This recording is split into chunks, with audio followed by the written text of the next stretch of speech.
to another live play-by-play episode here in Week 4 of the 2025 NFL season for Monday Night Football here in prime time, where we will see a matchup of the Cincinnati Bengals taking on the Denver Broncos in Mile High in Denver Stadium, and the altitude will play a big part in this matchup here tonight, ladies and gentlemen. But we've got a jam-packed Monday Night Football matchup here in prime time, where we will see the Bengals travel to take on the Broncos.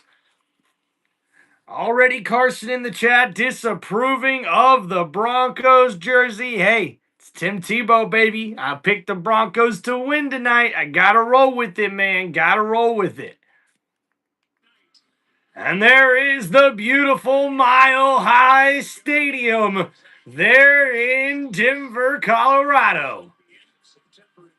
And it's a sold-out crowd here for this Monday night primetime matchup.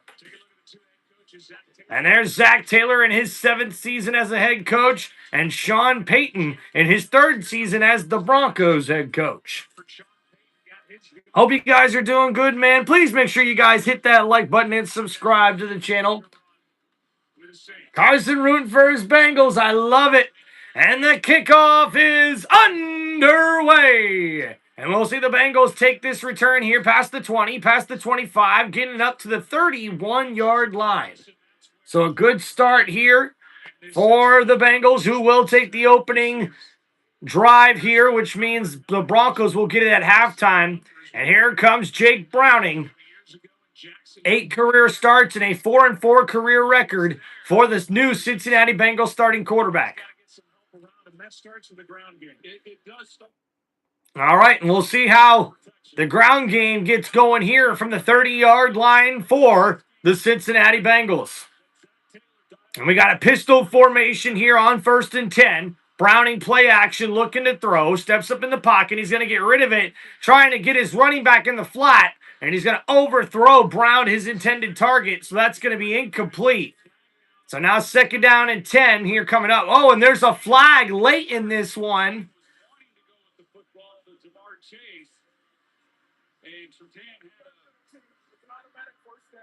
Oh, and that's holding on the secondary for the Denver Broncos, and that's going to be an automatic 1st down.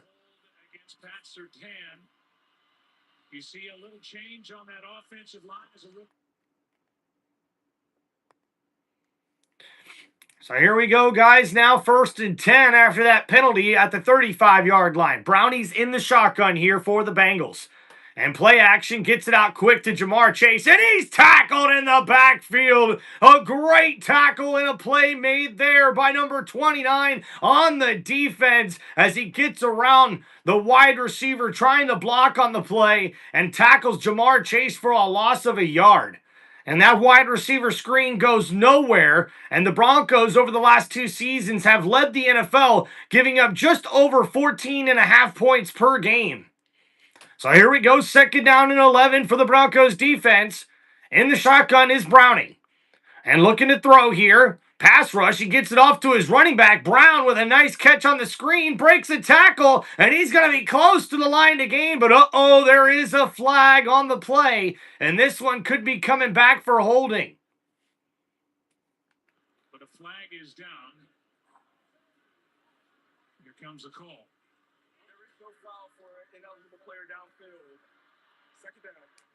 Oh, and they picked up the flag. It was an ineligible receiver downfield for the Bengals, but the refs pick it up. So, not able to see a replay there yet to see if that was the right call for the referees. But here early on, you see the refs trying to call it close. So now a 3rd down and 1 coming up here for the Bengals after that pass completion to the running back Brown went for 9 yards. So here we go now. P. Ryan in the backfield. Browning under center. He takes the QB sneak. Oh, man. And did Brownie get there? And it's going to be close here. QB sneak for number 6. And the Broncos were able to get a big lick on the quarterback for the Bengals. But it looks like he's got a new set of downs. So 1st down, Bengals. And Zach Allen is a guy to look out for on that defensive line, and Nick Bonito, The outside linebacker is one of the premier pass rushers in the league. And don't forget about Pat Surtain, the reigning defensive player of the year on the Broncos secondary. And we'll see a run here from Brown. Brown on the right side gets that up to the 49-yard line. So that's going to be a gain of about 4 yards on that carry. Singleton, number 49, in on the tackle. Singleton's been one of the better tacklers in the NFL over the last couple of seasons. So we'll see if that continues here tonight. So 2nd down and 6 coming up here for the Bengals. And the ball's going to be spotted right at the 50-yard line. So right at midfield, Browning now under center. And he had 140 yards and 1 touchdown and 2 interceptions last week in his first start of the year. And now under center, offset I formation, Browning, play action, looking to throw here, downfield's got a man, and oh, that's batted down. What a play made by number 22, Jones. The defender on the defense gets a hand in front of the wide receiver, Jamar Chase, the intended target. As we see here on the replay, Chase lined up on the right side of the formation. He comes inside and bounces it outside, pretty much an in and out route, a go route up the seam, and 22 gets in front of that pass, Jones, and he bats it down. A great play made there by the Denver Broncos secondary. So now 3rd down and 6. Coming up from the 50-yard line, Browning in the shotgun for the Bengals offense. And Browning looking to throw here. 4-man rush. He's got a man one-on-one. Higgins, what a big grab! And that's what we call big man ballin'. And we see Higgins using his size, going up to make a fantastic grab for a 1st down, Bengals. And we see here Higgins lined up on the left side. He's one-on-one with number 21 there. I believe that's Moss. And oh my goodness, Higgins, even with the holding that wasn't called, still makes the grab, and that's a 1st down for Cincinnati. So the first catch of the day for T. Higgins, the ball now on the 31-yard line. Browning in the shotgun, looking to throw here. And he gets that to his running back. No, I think that's 82. The slot wide receiver, Tinsley, makes the catch, and he's got a gain of about 9 yards on that play. So now 2nd down and 1 coming up here for the Bengals. And Browning trying to improve off of his performance last week. And we see Chase lined up there in the middle, and oh, ho, ho. Browning's going to want that back, man. He took what the defense gave him, but Chase was coming open over the middle of the field and could have had a touchdown. So now at the 22-yard line, 2nd down and 1. A handoff here to Brown. Brown up the middle, and that draw play is going to get him enough for a 1st down, Bengals. And that's right, guys. We are in the red zone. Thank you, everybody, for hanging out here on Tim Reynolds Show. Don't forget, guys, to hit that like button and subscribe to the channel. All right, we'll get that chat updated here in just a little bit, everybody. Right now, the Cincinnati Bengals having an impressive opening drive here in this ball game. And Vance Joseph, in his 3rd season as the Broncos defensive coordinator, was also a former Broncos head coach. And now 1st down and 10. And we'll see a handoff here. Oh, and he's met in the backfield. And Brown, though, able to fall forward on that play. And he gets enough for a couple of positive yards there on that run. The Broncos defense was able to get into the backfield, but we seen Brown able to lunge forward and get a gain of a couple.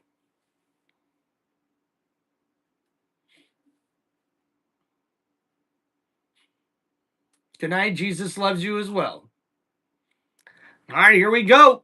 2nd down and 8 for the Bengals. Browning in shotgun, looking to throw here. 4-man rush for the Broncos, and that's caught. T. Higgins with another nice grab, and he's going to be close to the 1st down marker. And the Bengals taking this opening drive right down the field here. And we're under 10 minutes to go already in the first. So 3rd down and 2 for Jake Browning and the Cincinnati Bengals. Browning's 5 for 6 for 43 yards on the drive thus far.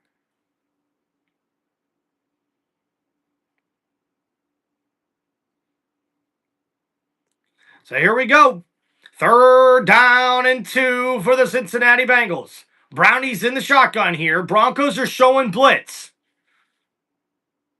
And the Broncos do rush 5. Browning looking for Higgins. And oh, man, that was a terrible throw intended for the taller wide receiver Higgins. And now 4th down and 2, and we'll see if the Bengals are going to kick the field goal here to take the lead. And it looks like the field goal unit is making their way outside here. So the Cincinnati Bengals will look to take a lead here, I believe. For 100 years, and the league is so different than it was, it feels like 5 years ago. So here we go. Evan McPherson coming in. He was 22 for 23 last year with field goals inside 30 yards. This one a 26-yard attempt. A chip shot here for the Bengals kicker, and he'll get it through the uprights, and that's going to give Cincinnati the lead.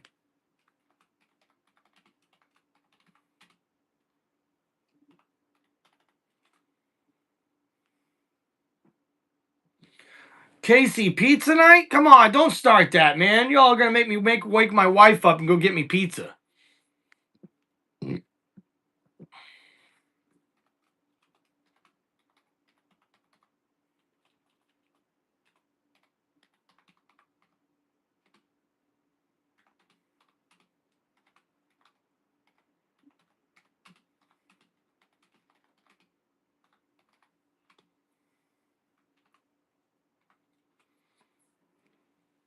Oh, look at that. Carson ties in the chat saying Who Dey Nation. All right, guys, there's a little update there for you guys in the chat on the score there. I will get the poll question going here and give you guys an update after that last drive. And we'll also give you an update on the other Monday Night Football game that's happening right now with the Miami Dolphins at home taking on the New York Jets. Both teams have not got a win yet this season, but one will after this week.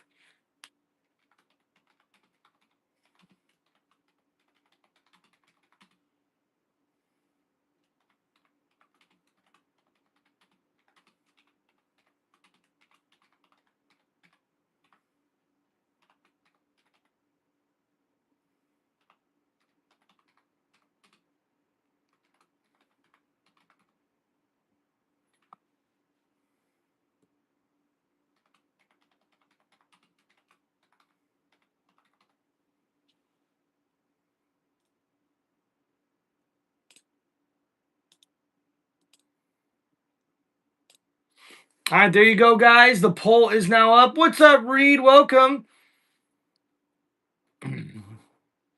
Cove 24, what's up, man? Who's winning the Miami Bengals or the New England Broncos? Oh, my God. That's hilarious, dude. I love it. I love it. All right, so let's get to that last drive here. So the Cincinnati Bengals take their opening drive, 12 plays, 62 yards, and the 26-yard field goal from Evan McPherson gives them a 3-0 lead here with just over 9 minutes remaining here on Monday Night Football. Jake Browning now with 43 passing yards, Brown with 12 rushing yards, and T. Higgins with 25 receiving yards here in this one.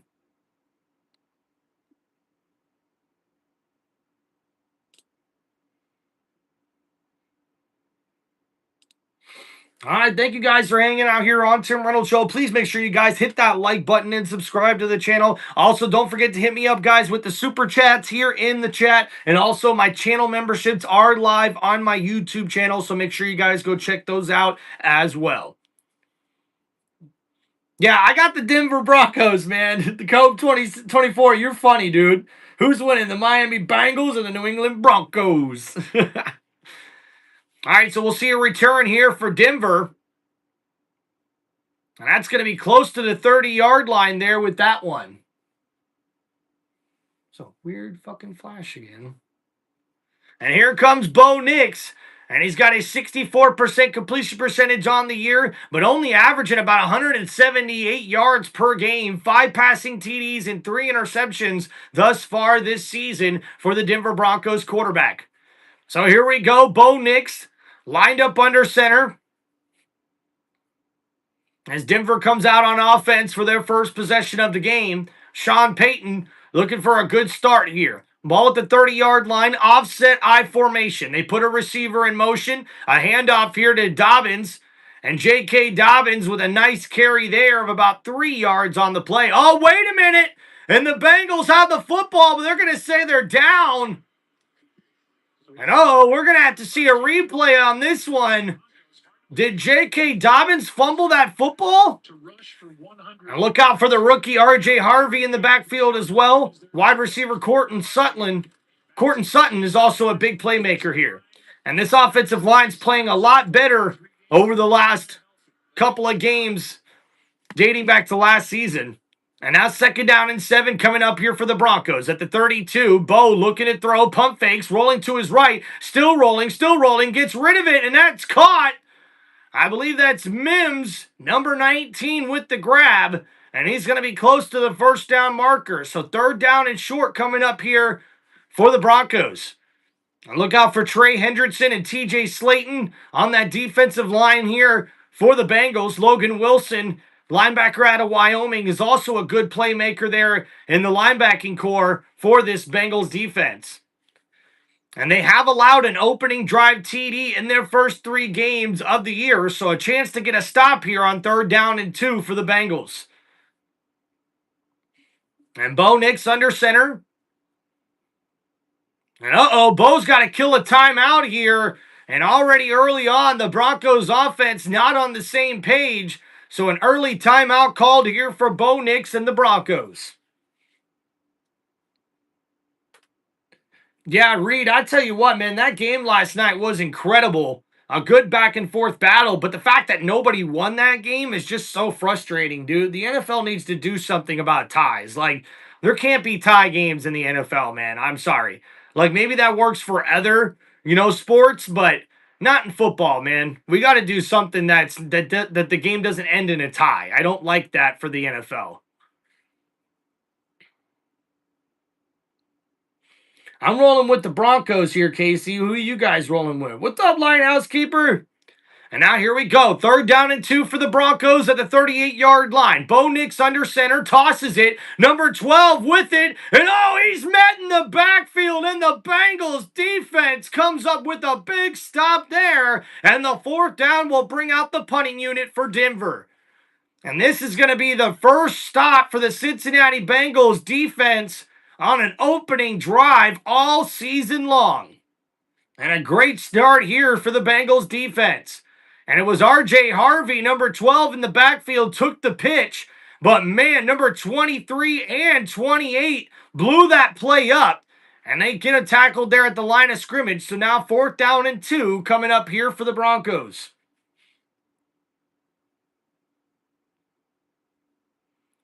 And we'll see a big punt here. That one's going to roll out through the end zone. So a good break there for the Bengals as they get ready to come back out here on offense. And there is a penalty marker on the play. All right, guys, here we go. Crack open a cold one. Cheers. This is for y'all, man. Thank you for hanging out on Tim Reynolds Show.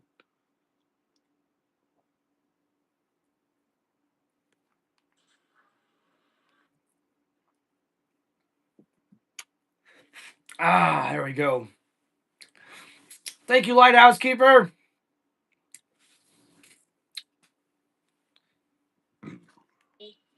Obviously backs it up after a 62-yard punt.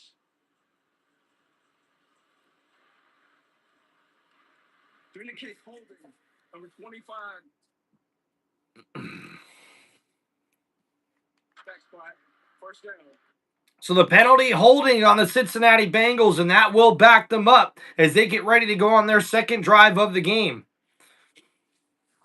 Now, guys, coming into this one, the Cincinnati Bengals. Now, my eyes are watering, man, because I got my allergies that I'm dealing with. That's all. All right, so after the Cincinnati Bengals were able to take their opening drive down the field for a field goal, unfortunately for the Denver Broncos, they go 3 plays, 8 yards, and they have to punt it back to the Cincinnati Bengals. And we'll see Cincinnati come back out on offense, leading 3-0 here in the first quarter. Thank you guys for hanging out on the channel. And to be honest with you guys, kind of a little shocked here. The Cincinnati Bengals defense has given up a touchdown on the opening drive in the first 3 games of the season. And in this one, they were able to shut down the Denver Broncos offense.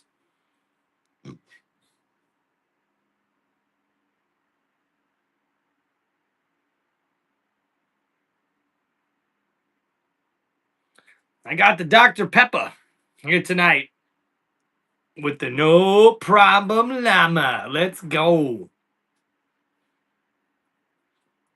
All right, so with the Bengals coming back out here on offense, I wonder if the Broncos defense can come up with a big stop here and force a 3-and-out. And if they're able to get a punt, that should set up the Denver Broncos offense in good field position for their next drive.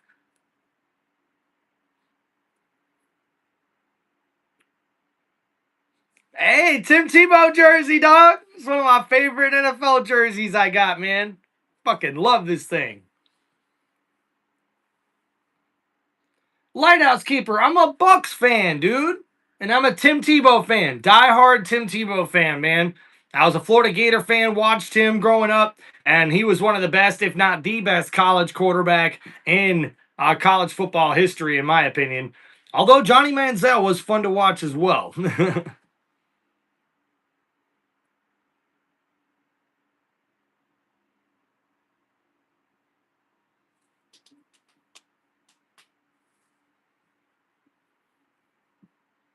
All right, guys, we're fixing to get back from commercial breaks. Thank you guys for hanging out here on the channel.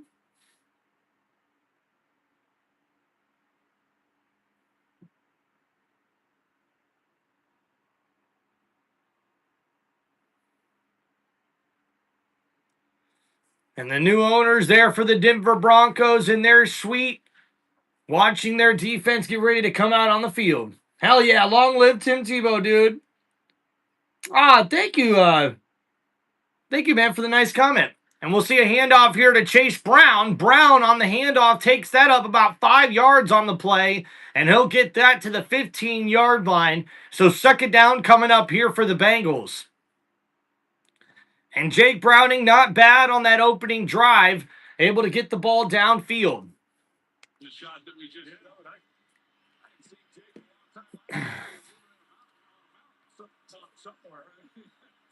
So here we go. Second down and 5 coming up here for Cincinnati. Browning under center, changing the play. He's going to go back into shotgun here. And the Broncos are showing blitz. And the Broncos do send a blitzer. They pick it up. Browning on the left side and overthrows his intended target. And uh-oh, we got a penalty marker on the play. And looks like this one's going against the defense. And it is against Denver. Defense number 21. And the ball will be placed at the spot of the foul, and that's an automatic first down. And Jamar Chase one-on-one with Riley Moss on the outside. And Moss holding on the jersey. And they're going to call that every time.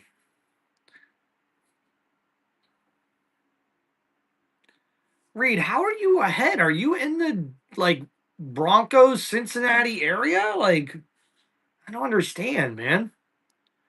So here we go now. Browning in the shotgun, looking to throw here. He's going to hand it off, though. Brown up the middle, and he takes that one on 1st and 10, only for 2 yards on the play.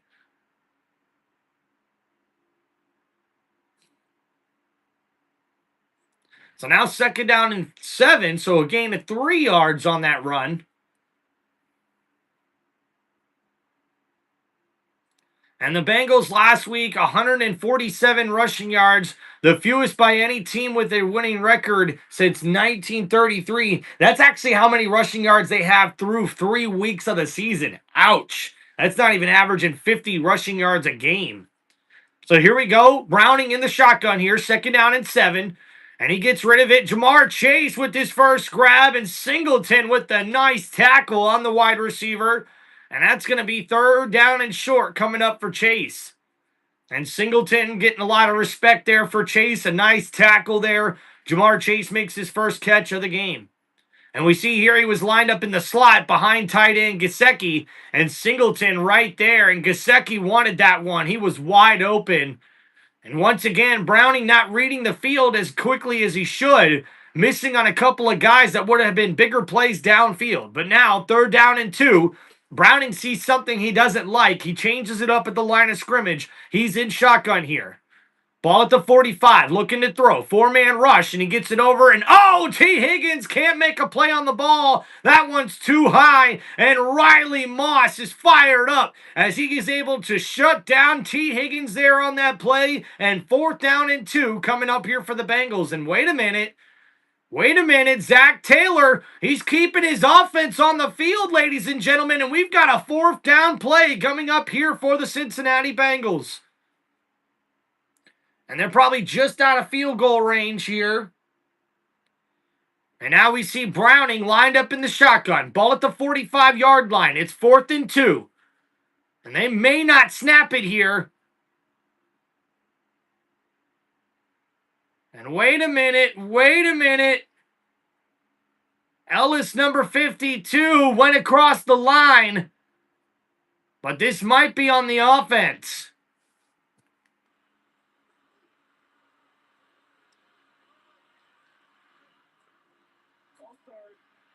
And it is on the offense. The right tackle. No, actually, yep, the center lifted his head.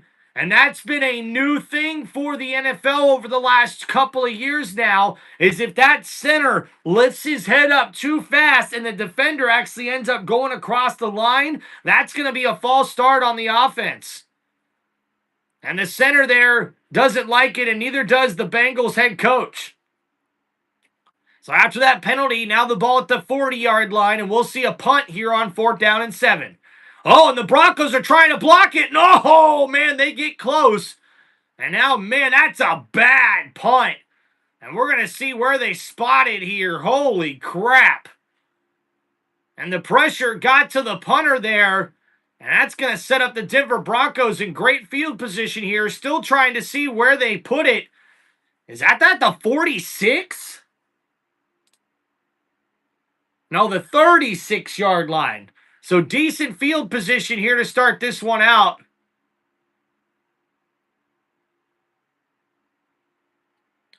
All right, so that last drive there for Cincinnati, 4 plays, 30 yards, and unfortunately they got to punt it back to the Denver Broncos, who now come back out on offense, and they're going to look to do something here on their first drive, on their second drive of the game. Their first drive didn't go too well. The defense for Cincinnati finally gets their first stop of the season. They had given up an opening drive touchdown on their first 3 games of the year. So on that opening drive here in this one in week 4 on Monday Night Football, the Bengals defense really got to step up. So now it's the Broncos' turn with this great field position here to take advantage of it and hopefully at least be able to tie this football game here. We got 4 minutes, 24 seconds left to go in the first quarter. Guys, if you have any football questions whatsoever, hit me up in the super chats. And guys, make sure you hit that like button and subscribe to Tim Reynolds Show. Thank you, ladies and gentlemen, for hanging out here for one of the best live play-by-play sports entertainment channels on YouTube today. This is Tim Reynolds Show. Now, let's go. Hey, what's up, Joe? Reed, Carson, Casey, what's going on, man? Pizza's done. Casey, why are you doing this to me? I need pizza now. St. Louis, what's up, man? Welcome back. How you doing, brother? And Reed says that they're a little ahead here on mine. It's crazy, dude. I don't know. Maybe if I tried the ESPN app, maybe I would be a little bit more live, but I mean, I doubt it. But what's the most important part about a football team? Good question, Reed Hawkins, by the way. The most important part about a football team, I think for me, and this is probably one of the more underrated things that gets talked about, especially in the NFL realm, I think it has to do with culture. And what I mean by that when I say culture is a culture of accountability, a culture of a way we run things in this organization and the standard that you're set to as an organization and as a player in the NFL. You know, I was talking about this to a friend of mine earlier today, Trucker John 89, actually. If you guys get a chance to go check him out on YouTube, I think players need to be a little bit more accountable, man, really. So here we go, guys. At the 36-yard line, first down and 10. Bo Nix in the shotgun. A late blitz coming from Cincinnati. Bo steps up in the pocket, and he's going to scramble for a gain of about 3 yards on that play. And that was a late corner blitz coming from the Bengals there on that one. I've never been a big fan of those late corner blitzes, man. I understand it if you have a guy lined up man to man, like right on the slot guy, and he ends up blitzing, but that one was almost like a safety coming in and blitzing too late. Second down. So now here we go. Ball at the 39-yard line after that gain of 3 yards. Nix now fakes the toss, looking to throw. He's under duress, rolling to his right. Oh, and that's right through the hands of Franklin, number 11. Almost there to make a big grab, but that's going to be incomplete. Bo Nix was under pressure, rolling to his right, and he's able to get rid of that one, but it's an incomplete pass. And we see number 11, Franklin. He's lined up on the left side. He ends up coming completely across the field. It's pretty decent coverage. Franklin's right there, though. He's got to make that catch. So now here we go. Third down and 7. Bo Nix in the shotgun looking to throw here, and he gets rid of it. And looks like that's Cortland Sutton with the grab, and he's going to get it across midfield, and that's going to be a first down, Broncos. And this Denver offense trying to get something going here, and that first down will help. And Cortland Sutton, coming off that new contract extension, is the playmaker in this Denver Broncos offense. It's a nice drag route coming from right to left, and he takes that for a nice gain up the field. So now ball at the 49-yard line, first down and 10 for Denver. 2 tight end set, play action. Nix rolling to his right. It's a blitz, and they pick it up. 82 with the grab inside the 30 and inside the 25 and out of bounds at the 24-yard line. And that's Turtman, number 82, the backup tight end, with the grab. He was lined up on the left side there at tight end, comes across the field. Lucky the Bengals didn't get called for holding on that one, and he's wide open.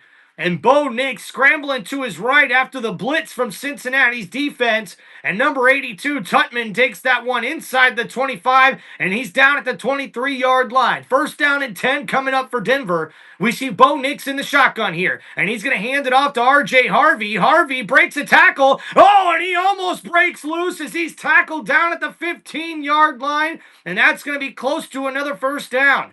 And R.J. Harvey, a nice, powerful run there from the 5'8", 208-pound running back, a second-round pick out of UCF. His hometown was Orlando, Florida. So hopefully this UCF product, R.J. Harvey, can take over the backfield for Denver. He's definitely showed some promise, and he's in the backfield right now. So it's an I formation here for Bo Nix. Old school, baby. Ball at the 15-yard line. A handoff to the fullback. I love that. And number 46 gets it up to the 10-yard line. A first down, Broncos. And I am loving that play call. Thank you, Mr. Sean Payton. The old school fullback dive on the I formation there gets him enough for the first down.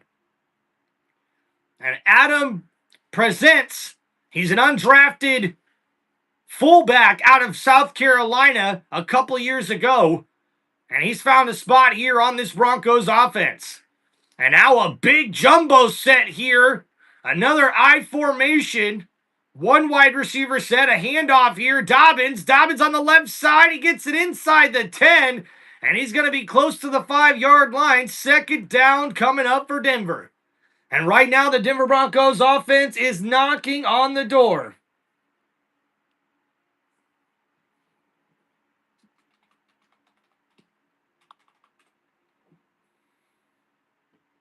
And Kid says we're going to score. And wow, 37 straight games without a 100-yard rusher for the Denver Broncos? I didn't know that.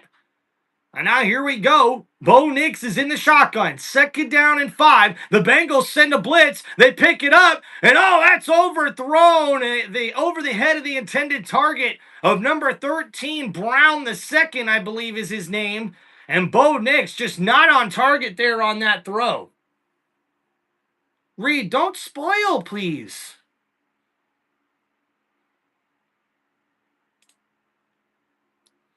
And that's Pat Bryant, the rookie out of the University of Illinois, that was the intended target. And here we go. 3rd down and 5 coming up for Denver. And actually, no blitzes for the Bengals, it looks like so far this quarter. And Nix looking to throw here, looking over the middle. No, Nix is going to run for it and a touchdown, Denver. And Bo Nix uses his legs and he's able to take that one into the end zone for the touchdown. It's a 6-yard touchdown run for the Denver Broncos. An impressive drive ends with a touchdown there for Denver. And now we'll see the extra point. And it is good, so Denver will take the lead. And after that drive, 9 plays, 64 yards, Bo Nix on a big 3rd down and 5 takes it from the Cincinnati 6-yard line, and he is able to get that into the end zone for a 6-yard touchdown run. So after that drive, the Broncos now take a 7-3 lead. Bo Nix in the game now with 43 passing yards and 2 carries for 9 yards and a touchdown.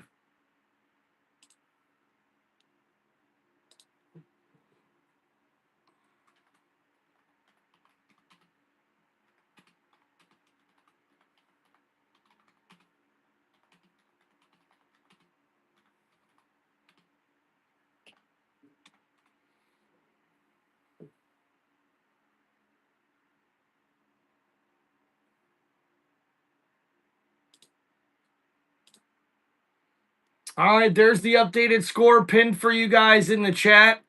We'll make sure to get you guys a stat recap coming up here. Only a few seconds left to go in the first quarter. 17 seconds left. So we'll make sure to give you guys a good stat recap here after this one.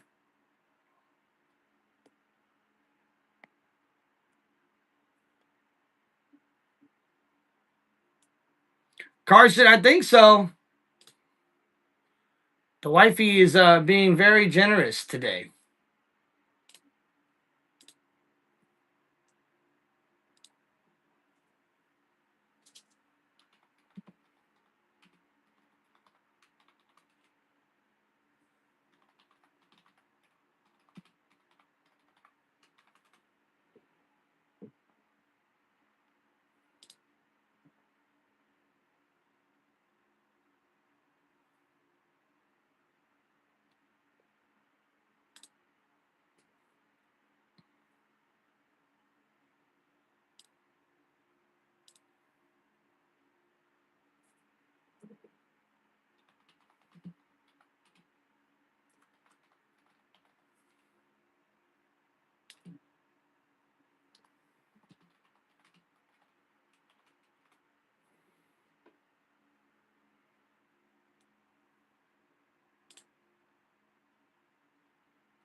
All right, so 17 seconds remaining in this one for the Denver Broncos.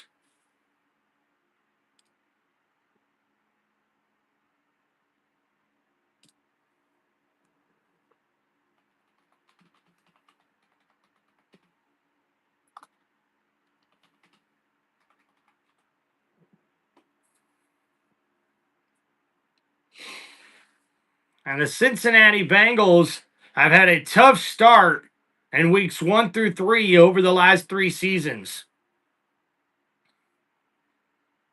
And still trying to make it to the playoffs, or back to the playoffs, I should say. And Joe Burrow, though, will be out for at least 3 months, so a tough hill to climb here for Cincinnati. They've got to stay alive in the playoff race in order for Joe Burrow to have a chance to come back at the end of the season. So here we go. 1st down and 10, pistol formation. Browning's going to hand it off here to Brown. Brown trips up and only able to fall for a yard on that play.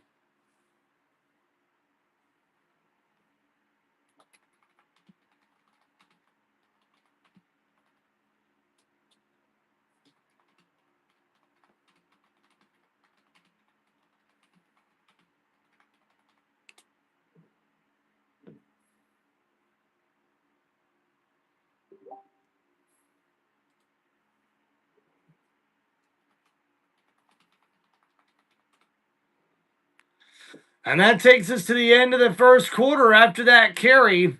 And after the first quarter, the Cincinnati Bengals are trailing 3-7 here against Denver in Mile High, and they're on offense. So we'll go over the box score here, the stat recap here after the first quarter for you guys here on Tim Reynolds Show. And please don't forget, guys, hit that like button, subscribe to the channel. If you guys have any football questions whatsoever, hit me up with the super chat, and also make sure you guys go on my YouTube channel for channel memberships. Those are now live as well on the channel. So Jake Browning for the Cincinnati Bengals going over their offensive numbers here. He's 6 for 9 for 48 passing yards in this game. We also see Chase Brown, not too bad, 6 carries for 21 yards, averaging 3.5 yards per carry right now in this one. T. Higgins with 2 big catches for 25 yards, and Chase Brown also with the catch for 9 yards in this game thus far. We did see McPherson hit the short field goal to give Cincinnati the lead 3-0 early on in the first quarter, but now the Denver Broncos were able to march down the field and score on their last drive. A 9-play, 64-yard drive where Bo Nix was able to take it into the end zone. And we see now Bo Nix is 3 for 5 with 43 passing yards thus far and 2 carries for 9 yards and a touchdown. J.K. Dobbins with 2 carries for 8 yards, and the same thing for R.J. Harvey here, as we see the run game still try to get going here for Denver. 29 rushing yards thus far through the first quarter. And guys, believe it or not, a stat that I was just amazed by seeing here on Monday Night Football, the Denver Broncos have gone 37 straight games without a 100-yard rusher. That's got to change somehow, man. That used to be Denver's go-to, was the run game for the longest time. So Adam Troutman, the tight end, with 1 catch for 26 yards in this one. Excuse me. And Cortland Sutton as well, with 1 catch for 12 yards in this one.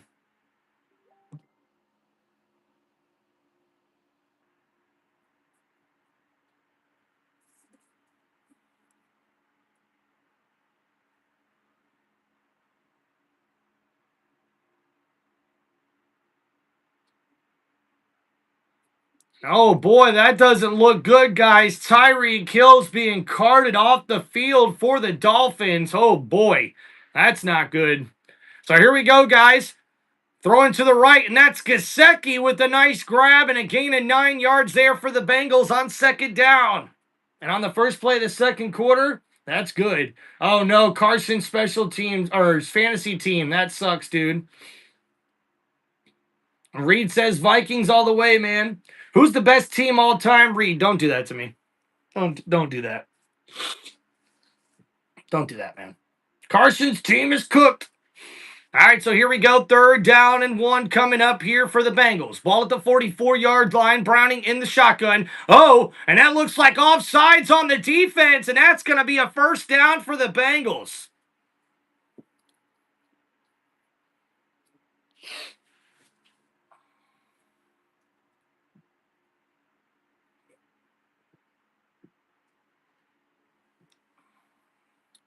So the penalty was on the defense. It's offsides.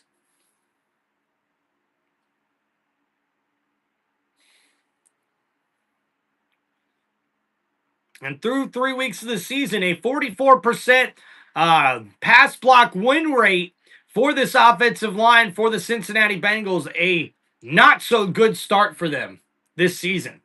So now at the 49-yard line, 1st and 10, blitz coming from Denver. Browning looking downfield. He's got a man, and T. Higgins with a big grab. But there is going to be a flag on the play.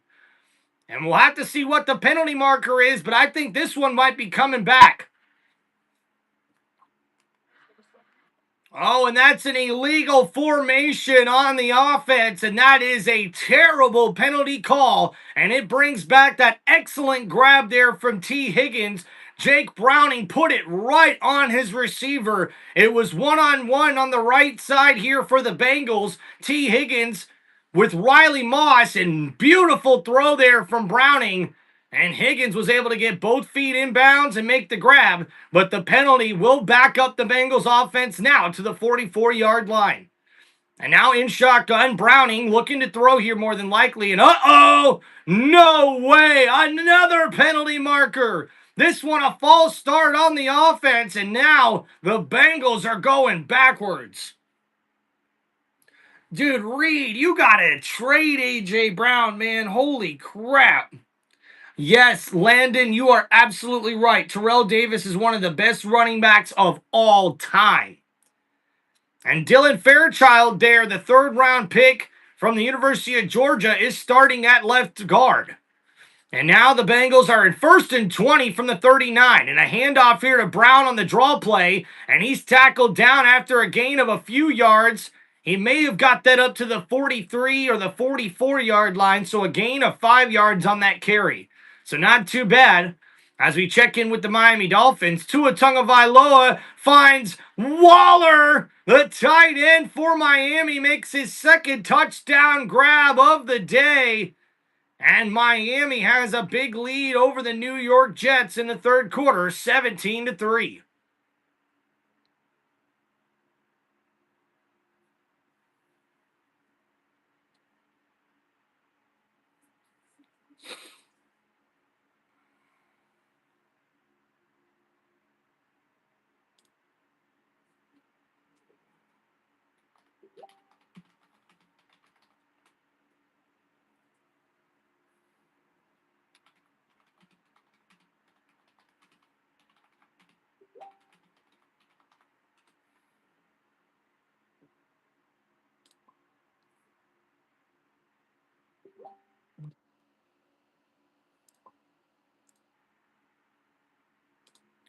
All right, guys, so we're on a little commercial break as we're waiting to get back here to the action. The Bengals still have the ball here. It's an injury timeout for Denver. Heck yeah, guys, we're getting some pizza. Whoop, whoop, whoop, whoop.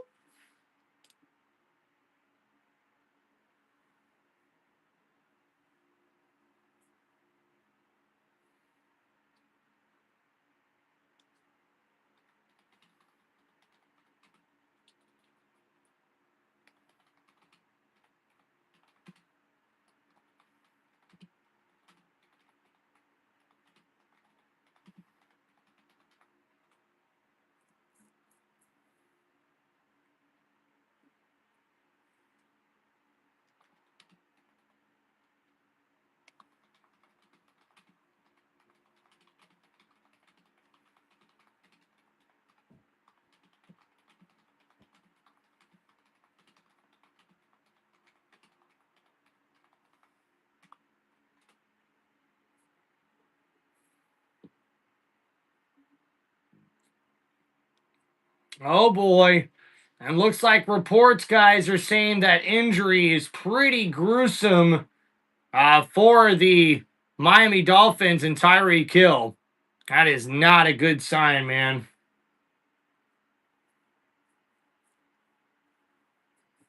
Yeah, Spooky, it's Tyreek Hill, man. I'll have to try to wait probably closer to halftime to see a replay of it. But yeah, that's tough, man. Tough for Tyreek Hill. He was in good spirits, though. So that was a good sign.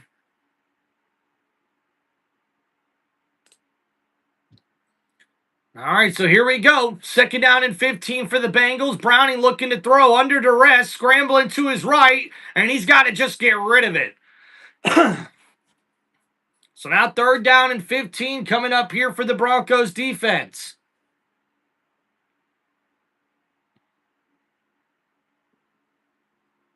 Zigzag, what's up, dude? Can't stand the Broncos. Well, hey, they got a really good defense this year, man. Yeah, I definitely hope for a speedy recovery for Tyreek Hill, man. I guess apparently it's a gruesome injury. Haven't seen a replay yet, though.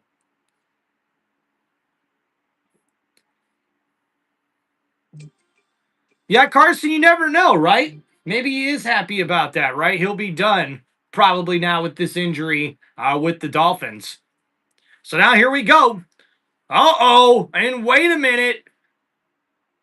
And the play clock ran out, and looks like we got a delay of game penalty on the Bengals.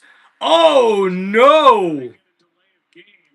And wow, guys, Cincinnati is just going backwards. It's now 3rd and 20, and that's their 3rd or 4th penalty already on this drive.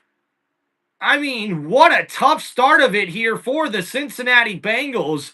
And they've already got 5 penalties here tonight when they were tied for the fewest penalties per game through the first 3 weeks of the season. And now here we go. Browning looking to throw. Steps up in the pocket. He gets it to Chase. Chase on a nice drag route. A stiff arm there. And he gets close to the original line of scrimmage. Looks like he will. So a gain of 10 yards on that play. But 4th down coming up here for the Bengals. And a great defensive series there for the Broncos. Once again, shutting down the Bengals offense. And the Bengals with 5 penalties already early on. And Jamar Chase getting a little vocal on the sidelines there for the Bengals as they get ready to punt the ball away here at the 49-yard line. Hell yeah, John Elway for president. Let's go.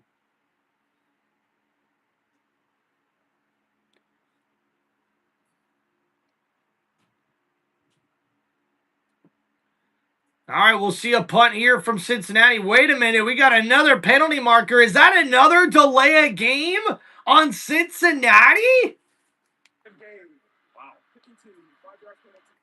Wow, dude. What is going on for the Bengals?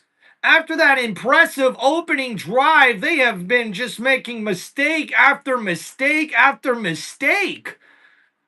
What is going on with these miscues, man?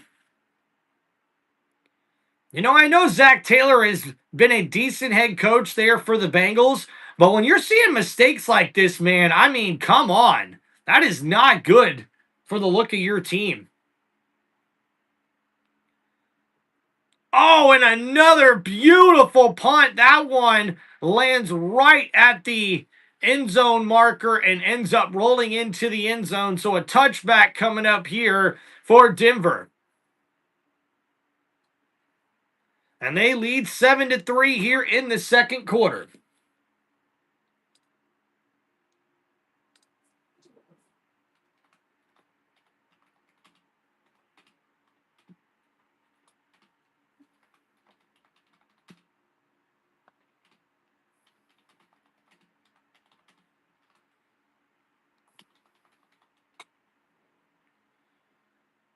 Yeah, Benny, what's up, man? So it's a gruesome leg injury. He was in an air cast and he was carted into the locker room. I'm trying to see if there's a replay on it here so we can sort of get a better look at what exactly happened to him. Let me see here.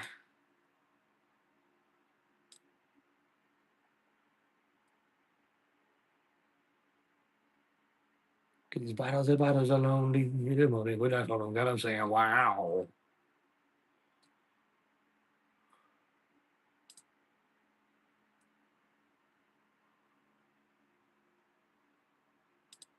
Where are you and I going to be?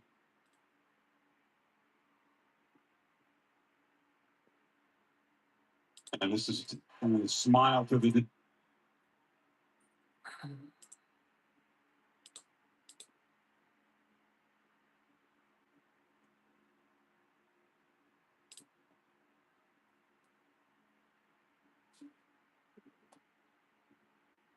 So far, no video yet on the injury from what I can see.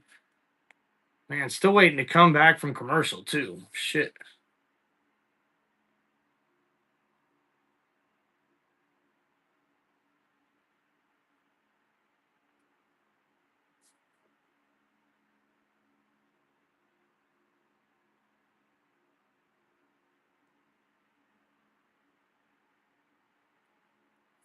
All right, so here we go. Back in this one, guys.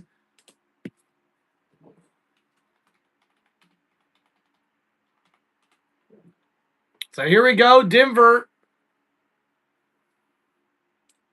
lined up 1st and 10. Throws it out quickly to Mims. Mims in the flat's going to take that, and he's going to get a 1st down. A nice run. A catch after the run there goes for 11 yards. Bo Nix gets it to his wide receiver Mims for a gain of 10 yards.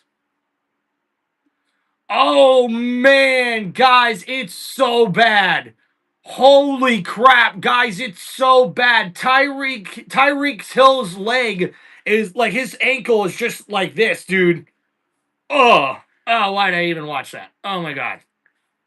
Woo! And now here Bo Nix on second down. He's having to roll to his right, and he gets that to Tutman, but it's incomplete. The tight end can't get both feet in bounds, so it's going to be an incomplete pass here coming up for Denver. That's now second down and 10. Yeah, Tyreek Hill's done for the year. Yep, Tyreek Hill's done for the year. Holy crap, dude. Benny the Bull, man, what's up, dude? Thanks for hanging out on the channel. Appreciate the shout out.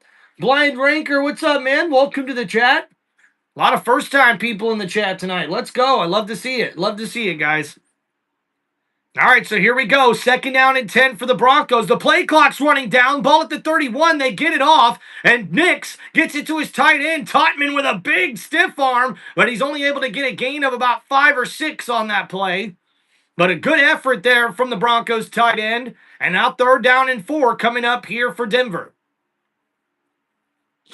Gosh, man, my nose is itchy like a motherfucker. Damn allergies. Yeah, those Dolphin black uniforms look great, man.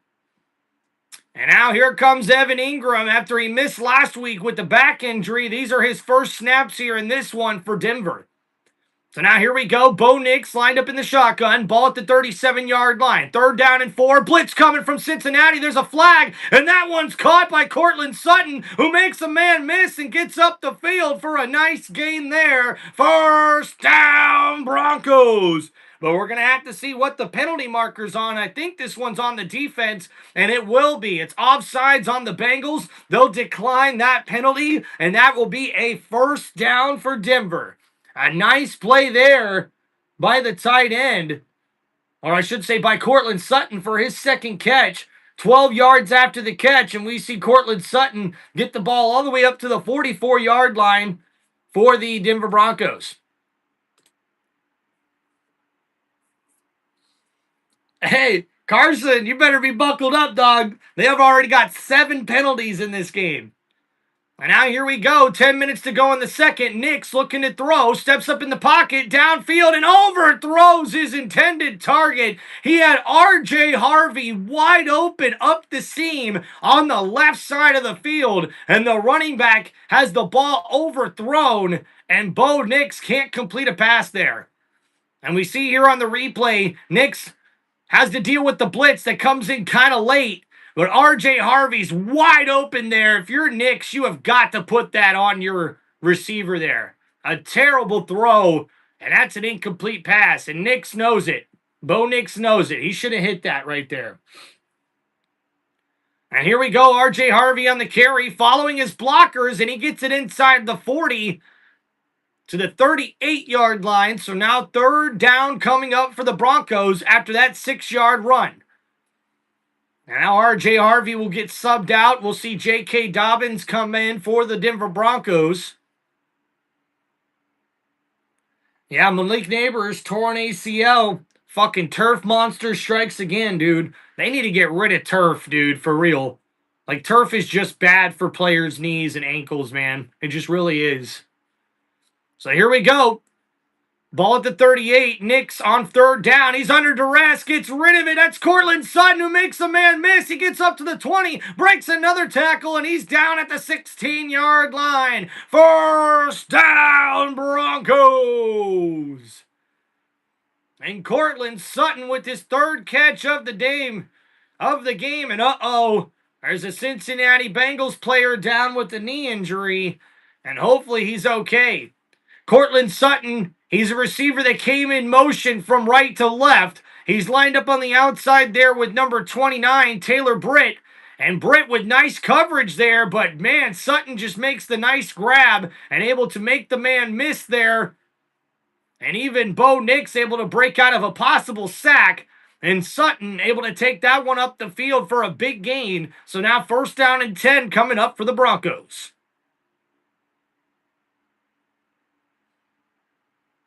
It looks like a rookie linebacker, number 44, Demarius Knight Jr., is the one down right now with the knee injury.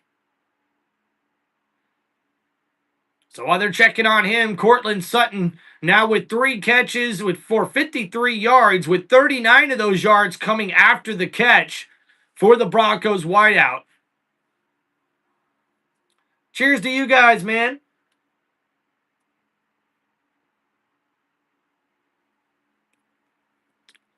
Looks like the Dolphins scored again.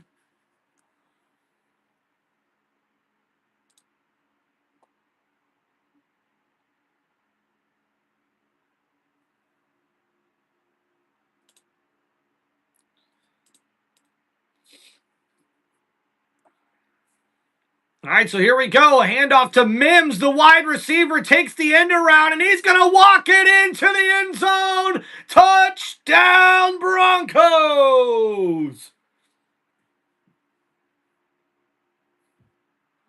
And a 16-yard rushing TD from Marvin Mims Jr. gets into the end zone, and the Broncos extend their lead here in this one. So sorry to hear that, Reed Hawkins. That sucks, dude. Tearing your meniscus. And that end around there, nice block there by Bryant, number 2, to spring open the wide receiver. They're taking Tyreek Hill to a hospital. That's how bad that injury is, guys. Holy shit.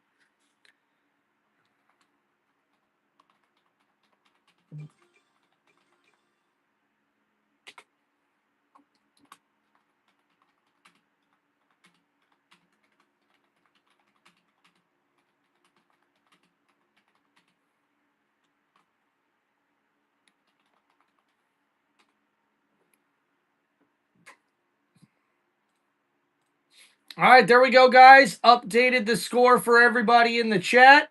Hope you guys are doing well. Don't forget to get your votes in. If you guys have any football questions, man, make sure you guys hit me up in the comments with the super chats. Yeah, Landon, look, man, the way that looked, yeah, it's definitely one of those injuries where they're going to have to probably do surgery tonight. And hopefully he's able to recover, because, geez, dude, talk about a gruesome looking injury.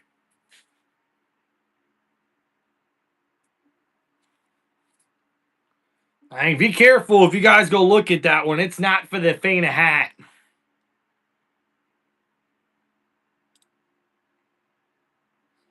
So after that last drive there for the Denver Broncos, they took it 80 plays, 80 yards down the field, and Marvin Mims takes the end around there for a 16-yard touchdown run. And that now gives the Denver Broncos 51 rushing yards on the day. And man, Bo Nix has been off on a couple of passes that could have been touchdowns here. And also even for Jake Browning for the Bengals. On that first drive, they could have easily had a touchdown if Browning was able to see Chase literally splitting the safeties coming open once they were inside the 30-yard line there on that first drive. But instead, he gets it to the receiver that was in front of Jamar Chase, and it's a short gain instead of a big gain for a touchdown. And then, unfortunately, we also seen Bo Nix miss R.J. Harvey trying to complete a big pass play early on as well. Play by Pat Bryant. He reads that Geno Stone is the support safety, and he comes flat and makes the block. There's a lot of guys in this league that have been playing for. And a nice move there from the rookie wide receiver, able to spring open the other receiver on the end around as Marvin Mims Jr. gets it into the end zone. And now a 14-3 lead here for Denver here in the second quarter with under 9 minutes remaining.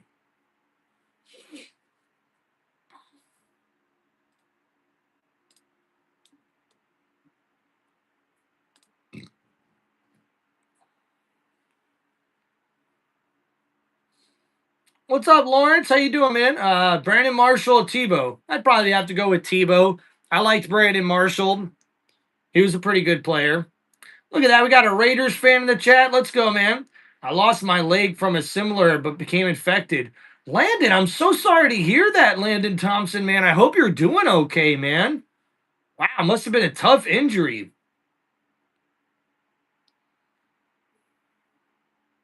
Chris says, I don't want to hear about the Jets. Yeah, I don't blame you. I don't blame you. So my main focus was just using my physicality both in the pass game as well. Wow, 5 years, Landon. That's a long time, man. Well, I hope you're doing well now here, dude. Yeah, Carson, let's not speculate that, though, right? I mean, we want to wish Tyreek Hill the best.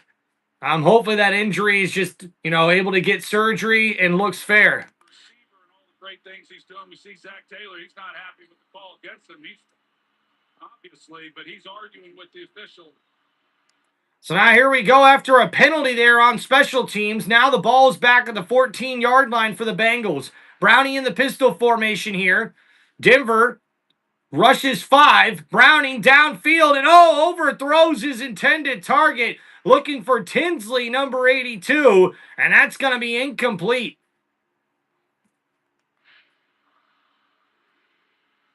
And the call was here against Tyson Anderson. Yeah, so there you do see he grabs the back of the neck, precludes him from being able to go after the runner. Good call for holding. So good call for holding there on that special teams play. Unfortunately, it hurts the Bengals, who have got a lot of penalties thus far in the first half. And now here we go in shotgun, 2nd down and 10 for Browning and the Bengals. It's a 4-man rush for Denver. Browning looking downfield. T. Higgins and overthrows his intended target. Higgins trying to make a play on the ball, but that one was just too far out of bounds. A bad throw for Browning. And now 3rd down and long coming up for the Bengals. And you can see here on the replay, Browning can see the one safety over top, but Higgins is one-on-one on the outside. So Browning, seeing the coverage here, he just throws it up for Higgins, but that ball is just not catchable. That's just thrown too far out of bounds, even for T. Higgins. So here we go. Ball at the 4-yard line here for Browning. He's going to be in the shotgun, looking to throw. 4-man rush for Denver. Browning having to roll to his right, trying to evade the pass rush. He gets rid of it, and that's going to be incomplete on the throwaway. But, man, the Broncos get to the passer, and I believe that's going to be a holding call here, the penalty on the play against Bengals. And yes, it was holding on Cincinnati, and that's going to be declined. And now we'll see the Bengals have to punt the ball another 3 and out here. And we see Pirine trying to chip on the pass rusher, but Cooper still held on the play, and Browning just had to get rid of that football.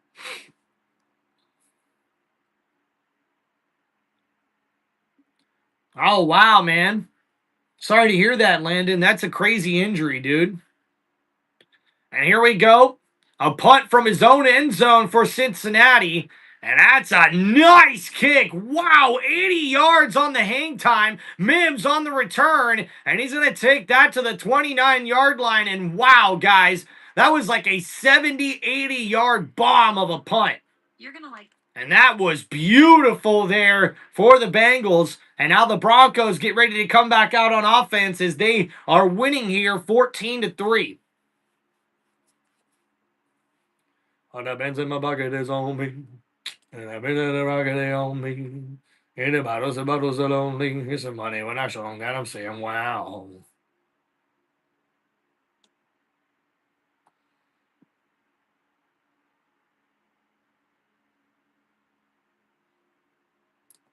Bomb to the bomb, the bang, diggy, diggy, don't get the boogie, they don't drop the boogie. Bomb to the bomb, the bang, diggy, diggy, don't get the boogie, they don't drop the boogie. And Al Golden, in his first year as the Bengals defensive coordinator, was with Notre Dame the last couple of seasons. And now we see here Bo Nix on 1st and 10. Play action, gets it off to his fullback, and there's going to be a penalty marker on the play, but the fullback is tackled for a loss. And it's B.J. Hill, the one there on the tackle for the Bengals.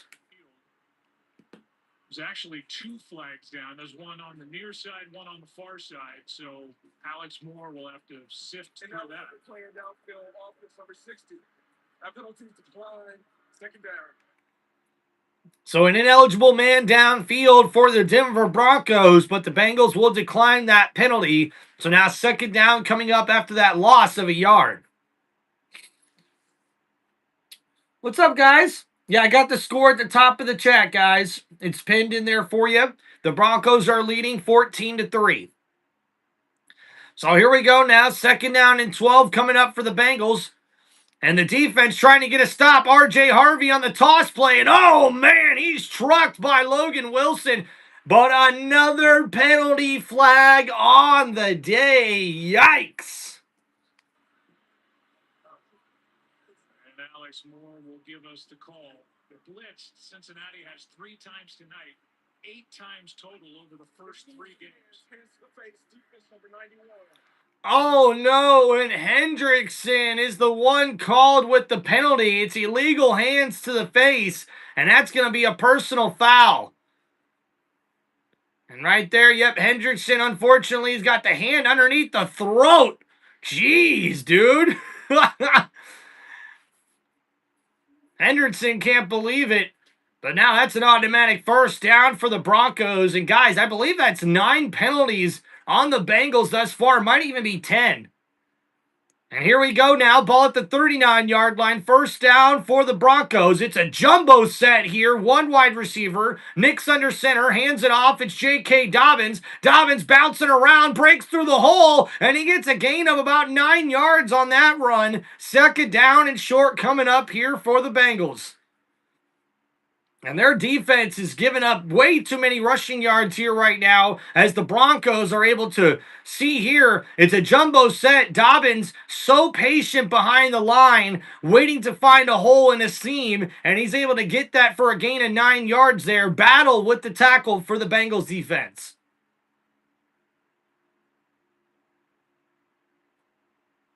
So here we go, guys. I formation here. Jumbo set once again for the Broncos. Nix hands it off. And that's Dobbins. Dobbins busts through the hole. And he's at the 40. Runs over his own man. He's at the 45-yard line. And he's going to be tackled down right there. A 1st down, Broncos.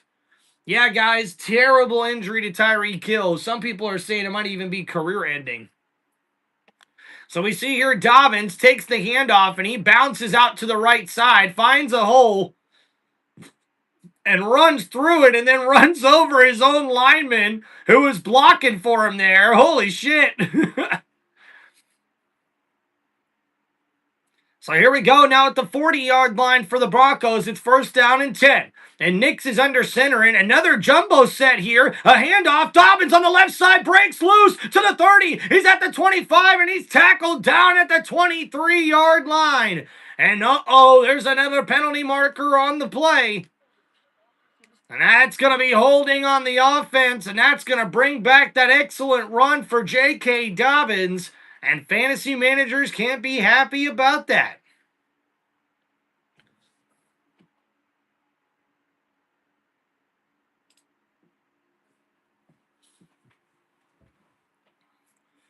And we see here on the replay, it's the center, number 60, who was called with the holding call. And you can see hand right inside the shoulder pads in the neck area on Pennell, number 69. So good call there from the refs. And now here we go, ball at the 49-yard line. Nix is in the pistol formation. It's 1st down and 19.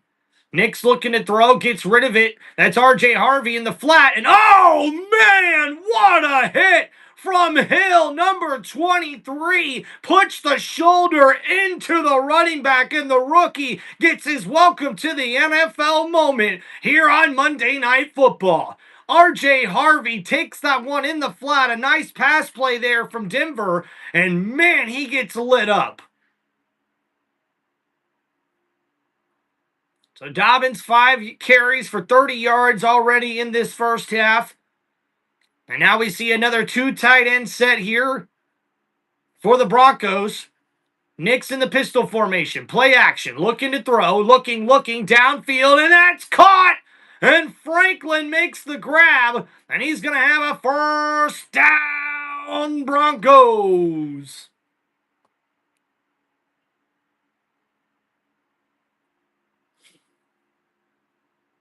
Thank you, guys. Appreciate that, Max Ray. Yeah, his leg's definitely broken, or his ankle. And now we'll see a handoff here to Harvey. R.J. Harvey breaks a tackle and gets inside the 20 to the 17-yard line. So that carry there for the Broncos gets them closer in the red zone, I should say. Harvey able to take that draw play up the middle for a gain of about 5, actually a gain of 8 yards. And the Broncos with 138 yards in the second quarter, the Bengals only with 23. And now a quick throw out here to Franklin. Franklin in the flat, able to get the first down here, and he's tackled by the Bengals defenders. And that's a gain of about 4 yards on that play. They actually call it a gain of 5. The second catch there for Franklin.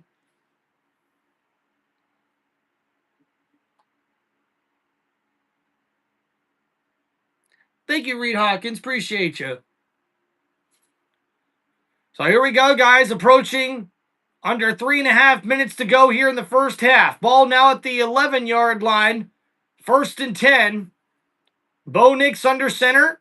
Dobbins in the backfield. Play action. Rolling to his left. Nix gets it to his tight end, Evan Ingram, and that's incomplete. And Evan Ingram can't keep the feet in bounds, but Nix got the ball to him a little too late there on that rollout to the left. Nix has got to put that right on the wide receiver, man, right on the tight end, Evan Ingram. He's wide open, and Nix just waited too long to get it to him. But also, if you're Evans, like, you gotta get both feet in bounds, man, and make that catch. What's up, Jay? Welcome back, dude. Keith, it's okay, man. I understand. Hope you're doing okay. So here we go. Handoff here. No, Nix keeps it. It's a play action, and he gets that one to Evan Ingram, and Ingram gets hit out of bounds on 2nd down and 10, and that's going to be out of bounds at about the 3-yard line. So now 3rd down and 2 coming up here for the Broncos. And they're right outside of scoring a touchdown here, and this would put them up by 3 scores. They lead 14-3 here in this one. And Denver's approaching the 2-minute warning here. We're under 3 minutes to go. And you can see a lot of boys on the offensive line are smiling, man, because we got another jumbo set, baby, with the fullback here. And wait a minute, R.J. Harvey now is the quarterback here. And R.J. Harvey takes the Wildcat snap, bounces to the outside, and a nice tackle made by the Bengals defense. Hill, number 23, able to stop the touchdown from happening. And now 4th down and 1 coming up here for the Bengals. Or I should say for the Broncos offense.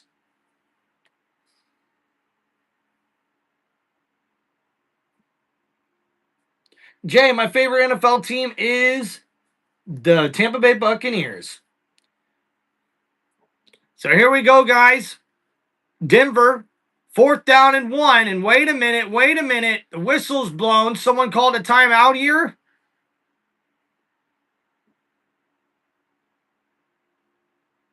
And it looks like Cincinnati takes a timeout here with 2 minutes, 4 seconds to go.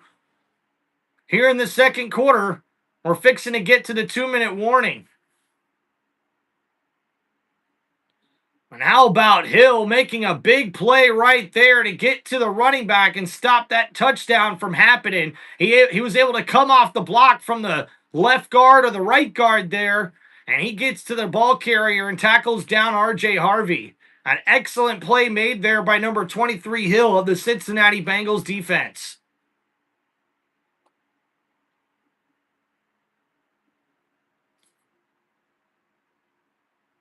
So here we go, 4th down and 1, and the Broncos are going to go for it here. Ball at the 2-yard line. They can get a first down here with just a yard. 2 yards gets them into the end zone.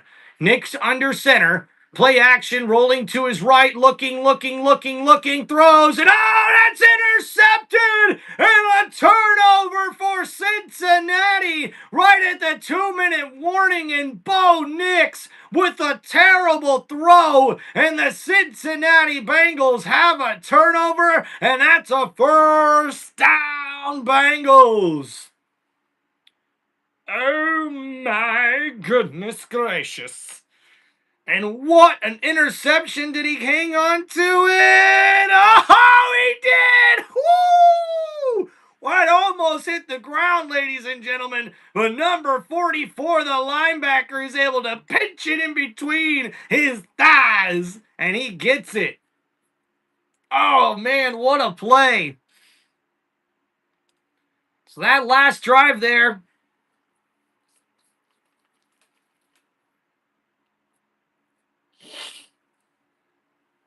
13 plays, 68 yards for Denver, and unfortunately, Bo Nix on 4th down and 1 throws an interception.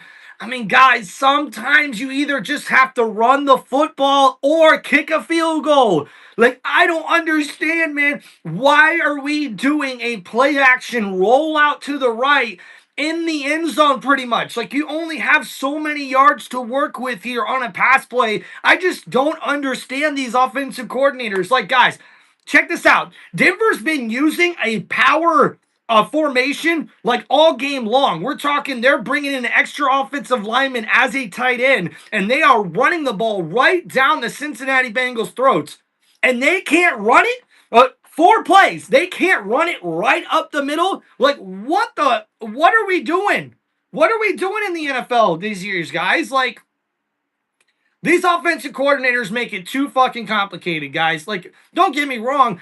I know that the old school sort of way isn't always a winning formula. You got to try to find your big plays in throughout the game, but when you have a 14-3 lead like Denver does, and you're running the ball really well, like look at this, guys. We look at the average rushing yards right now. They're averaging 5.5 yards per rush. They've already almost got 88. They've got almost 90 rushing yards here in the first half already for Denver. So why on 4th and 1 are we rolling Bo Nix out for a play action throw in the end zone? Like, just a terrible play call. It's just a terrible play call. You got to call it what it is. And seriously, man, like, these offensive coordinators need to get their head out of their asses because there's been way too many easy play calls that they don't give. Hitting the ground, but it hit the leg of Demetrius Knight. And the interception brings the ball back out to the 20. And the interception will stand after review.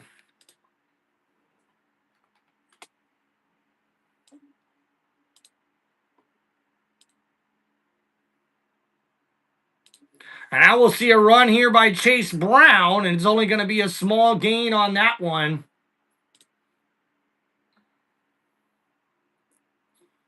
They would have ran the brotherly shove, says Johnny. Yeah, brother.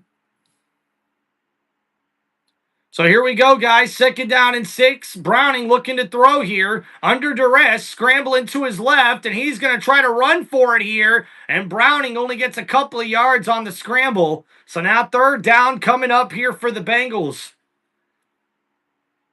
And Cincinnati trying to build off that interception, but it's already 3rd down here for the Bengals offense that hasn't been able to get anything going whatsoever here in the 2nd quarter.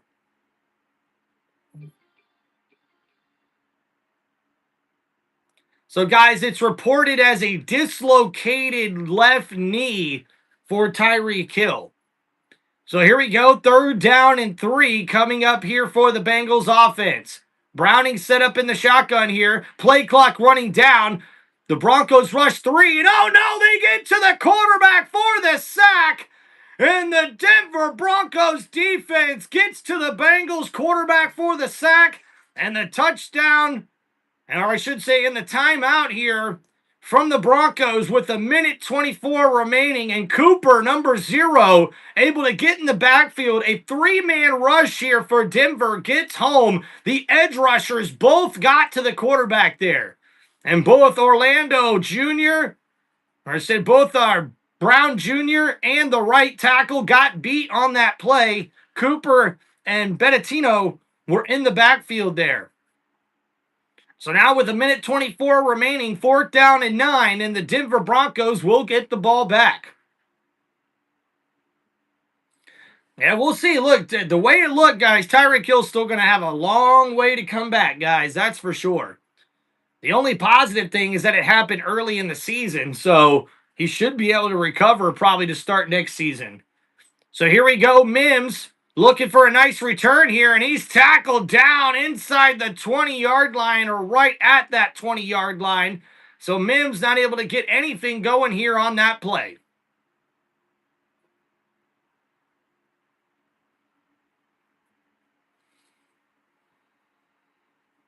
Thank you guys for hanging out here on the channel. Once we get to halftime, guys, we'll do a little stat recap for both this game and the last one. Christopher, what's up, man? Doing good. Hope you're doing good as well, man. Glad to see you're back home. Yeah, I thought he broke his ankle. It looks like he dislocated his knee. And we see here 95 total yards for the Bengals offense compared to over 222 for the Broncos offense. So here we go at the 20-yard line here. Denver lined up for first down and 10. Nix is in the shotgun here. Receiver in motion. Nix looking to throw here. Steps up in the pocket. Gets rid of it to Evan Ingram. But he's tackled down after a gain of 2 yards. And now tick, tick, tick. Under a minute to go. And second down and long coming up here for the Broncos offense. And Denver quarterback Bo Nix lined up in shotgun, looking to throw, steps up in the pocket, looking downfield, and that's caught. Franklin, but there's a bunch of penalty flags on the play. And we'll see what this one is here. Could be offensive pass interference.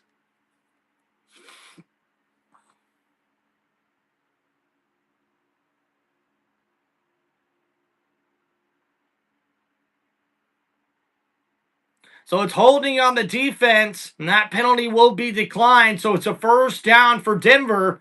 Franklin with the catch. So now Nix lined up here. Ball at the 34-yard line. Nix looking to throw here. Gets it completed. No, Evan Ingram drops it. Logan Wilson, the linebacker, was right there on the pass coverage, and he's able to knock that one free. And Evan Ingram can't haul that one in. Ooh, that's a good combination, man. What's up, Eagles? My favorite NFL team is the Bucks. And wow, man, a lot of drops throughout the career for Evan Ingram. So here we go. And the Bengals now on defense trying to get to the quarterback, Bo Nix. Oh, that's incomplete on 2nd and 10. Trying to get it to his wideout. Overthrows him. And now 3rd down and 10 with 33 seconds remaining.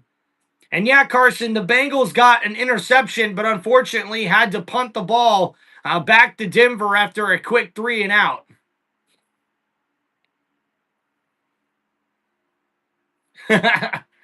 Yeah, Eagles, what's up, man? My favorite NFL team is the Buccaneers. So here we go, guys. Bo Nix struggling today. Now 13 for 21 for 150 passing yards and an interception. So now from the 33, Nix in the shotgun looking to throw. Looking to his left side. And that's caught. Marvin Mims with the grab. And he's tackled down at the 39-yard line. And I think we'll get the final timeout here coming up for Denver. So a big gain on that one. Yeah, Bo Nix has been a little inaccurate, Carson. As a matter of fact, it probably would be a 21-3 game right now if Bo Nix wasn't as inaccurate as he's been in. So we see a 5-man blitz there from the Bengals, and they're not able to get to the quarterback.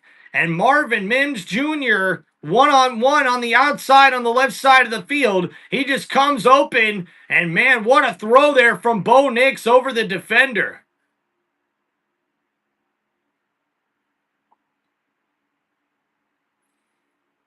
So Mims with another nice grab there and a big gain for the Broncos offense. So now with 26 seconds remaining, it's first down and 10. Ball, I believe, at the 39-yard line. And Will Lutz, the kicker there for the Denver Broncos, has made a career long of 60 yards before. And we'll see here, ball at the 39-yard line. Broncos first and 10. Nixon shotgun looking to throw here. Steps up in the pocket. Gets rid of it. That's to his running back, number 28. Gets it up past the first down marker there. And that's Batty, number 28, with the catch and run. A first down Broncos. We're doing good, man. Hope you're doing good.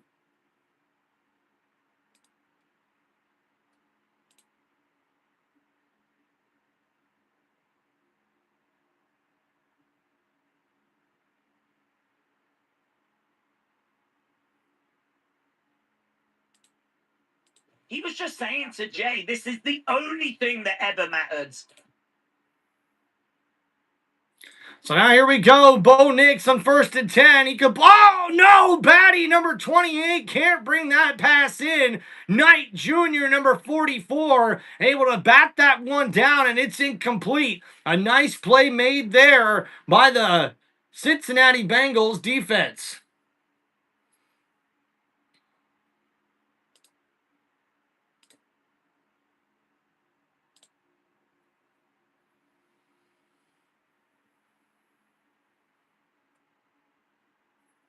Oh, yeah, man. It's a tough go of it there for the Titans, Brian Callahan, that's for sure.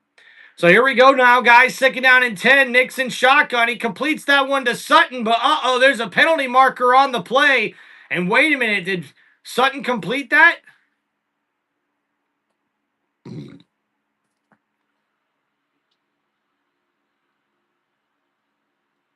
See if Osai was lined up offside. Offside. Defense number 58. And another penalty on the Bengals. This one offsides, but they're going to decline that one, which means the catch is going to stand. And Sutton able to bring that one in for a nice gain of about 8 or 9 yards. And they call it a gain of 8, so 3rd down and 2. Now with 13 seconds remaining, and because of the penalty marker, the clock stops for Cincinnati. So a terrible penalty for the Bengals defense.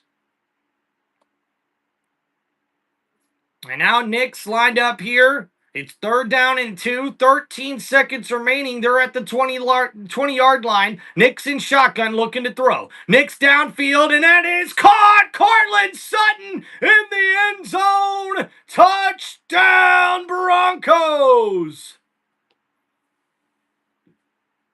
And while Cortland Sutton slow to get up on that play, and that touchdown grab for number 14 is 20 yards, and the Broncos take a 20-3 lead.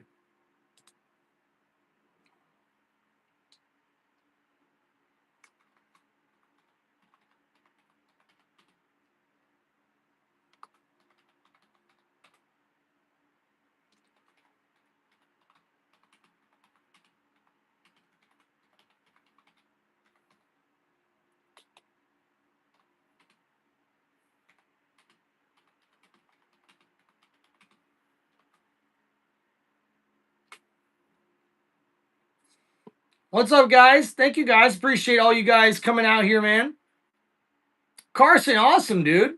Can't wait for the Eagles to beat the brakes off of y'all next week. You talking about the Broncos? Well, it should be a good matchup.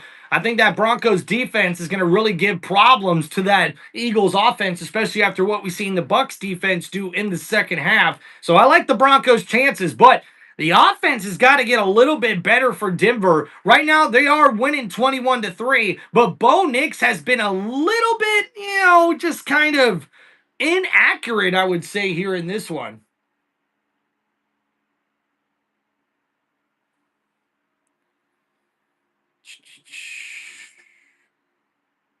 Boom, boom, boom, boom.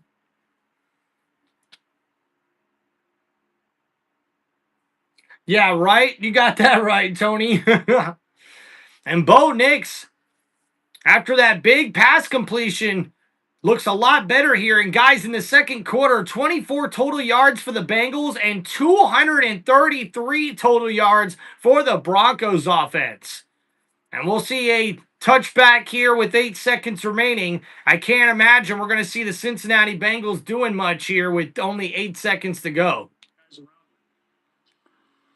Take a look at. And Jamar Chase, he's been targeted 4 times in this game. He's got 3 catches, but a couple of missed opportunities downfield trying to get the ball to Chase.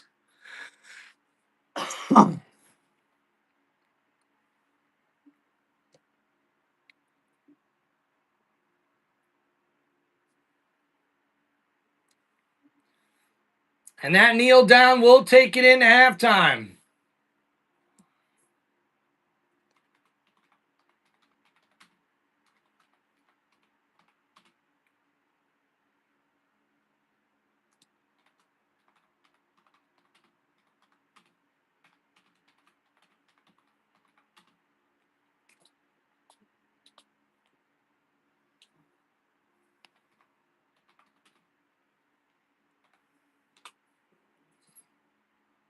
All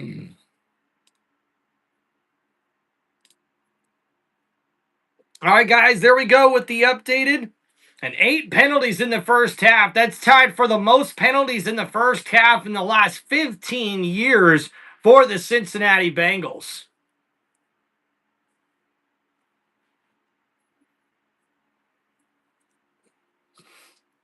What up, Motown Mitch? All right, guys, we're about to get started here with our halftime recap.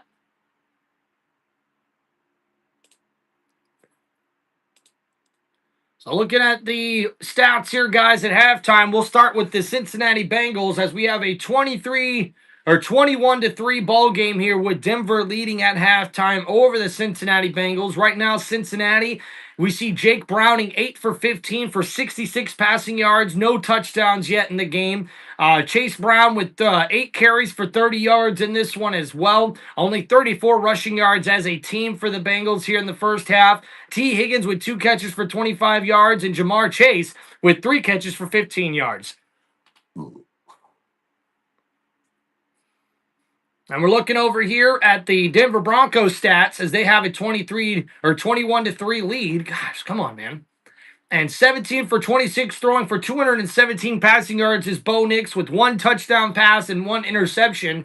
J.K. Dobbins with 5 carries for 30 yards in the ball game. R.J. Harvey with 7 carries for 29 yards as well. We've also seen Bo Nix use his legs with 2 carries for 9 yards and a rushing touchdown that got things started here in this one. Marvin Mims Jr. also had a nice end-around run play with 1 carry for 16 yards that got into the end zone for a rushing touchdown. And we're also seeing that Cortland Sutton has 5 catches for 81 yards and a touchdown already in this game. Marvin Mims Jr. with 3 catches for 44 yards, and Troy Franklin with 3 catches for 40 yards here in this ball game as well for the Denver Broncos, who lead 21-3 here at halftime. Thank you guys for hanging out here on Tim Reynolds Show. Please make sure you guys hit that like button and subscribe to the channel. And yeah, you guys are right, man. Roman Reigns returned on Monday Night Raw. That was pretty freaking awesome.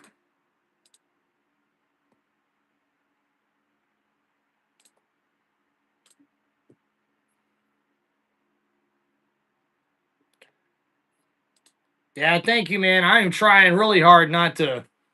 I don't know if it's my allergies or cold. It's always just, I don't know what it means every single time. It's either one or the other. But yeah, tonight it's been really bothering, man. Jay, appreciate you, man. I got a lot of OGs, guys. A lot of OGs that I got to give a thanks for, man. No, Reed, unfortunately, I'm not a big NBA fan. The playoffs are usually pretty fun to watch, but that's about it for me as far as an NBA fan. And man, let's go over the Miami Dolphins and New York Jets game as they're showing highlights here of it right now. Justin Fields using his legs to get the team into the end zone with a 43-yard touchdown run. And then Miami goes right back down the field, and Achane here on the pitch able to take that into the end zone after making a couple of men miss there. And the battle of the completely defeated teams carries on.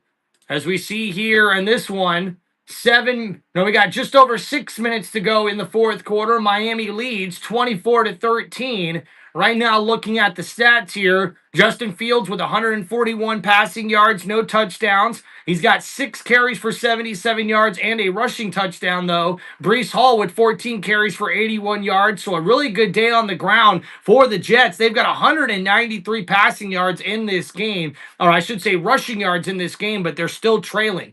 Mason Taylor, the tight end, with 5 catches for 65 yards in this game. Garrett Wilson with 4 catches for 42 yards as well. And Breece Hall is added to his impressive day with 4 catches for 22 yards. He now has over 100 total scrimmage yards in the game there for the Jets.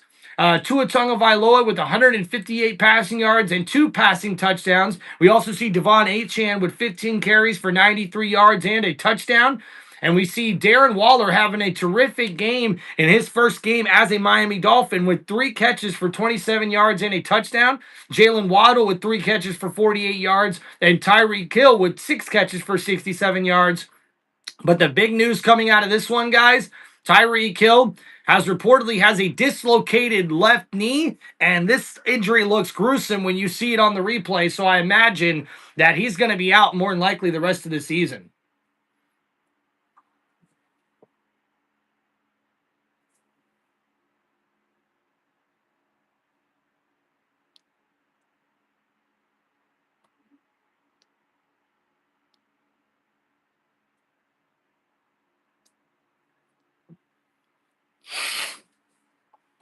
Oh, man.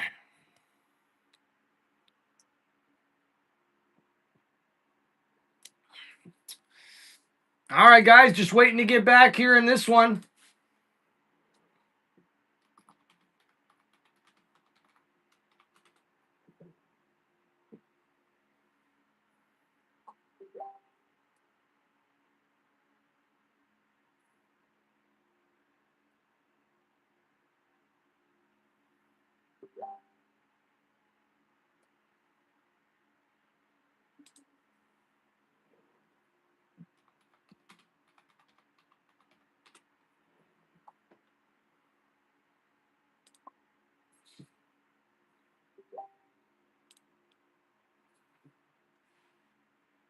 All that pants in my pocket is on me. Everybody's about as lonely. Here's some money when I show them God. I'm saying, wow.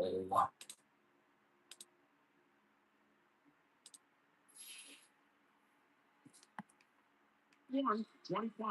Bills come in undefeated, but the Saints giving them all they can handle midway through the fourth. Only a 2-point lead. Josh Allen. Trump.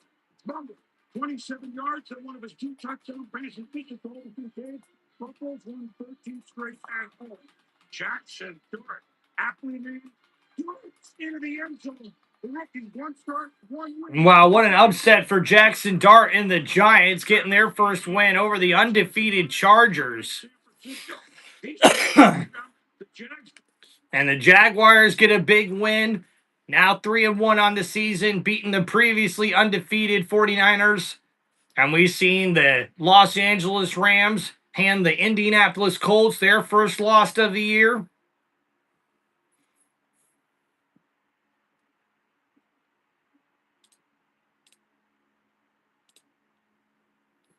Yes, Whip Hero, what's up, man? Yes, I do think that Jags defense is legit. Now, Travion Walker is apparently getting an MRI this week. So that could be a big injury, a big loss for that defense, for the Jaguars. But I like the Jaguars defense, man. It's legit. But their quality of opponents in the first few weeks haven't been that great. And honestly, let's not forget, Jake Browning led this team in a comeback win for the Bengals to get a win over the Jacksonville Jaguars. That was their only loss. But because the Jacksonville defense gave up so many passing yards to Jake Browning, I'm not sure if I'm ready to say this defense is legit a top 5 unit, but they're most certainly looking like it right now. Hey, I guess you would know better than me, Whipped Hero, man. I know for the Buccaneers, man, they struggle against running quarterbacks and rookie quarterbacks for whatever damn reason. I'm not exactly sure, but pizza! It's time for the pizza! Oh yeah, are you ready for some pizza? On a Monday night party!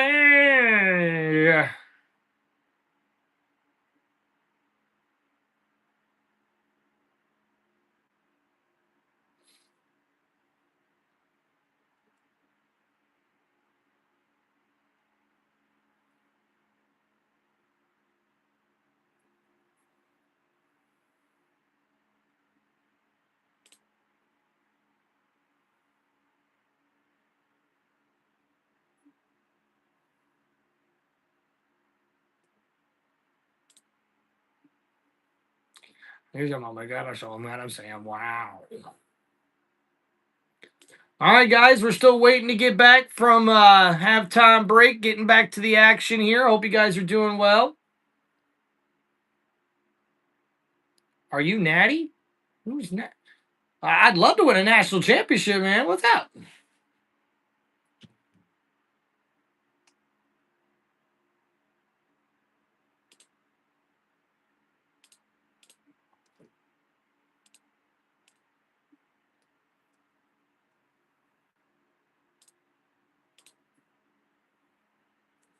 Yeah, tough tie game for the Packers last night. Oh my god. Oh my gosh.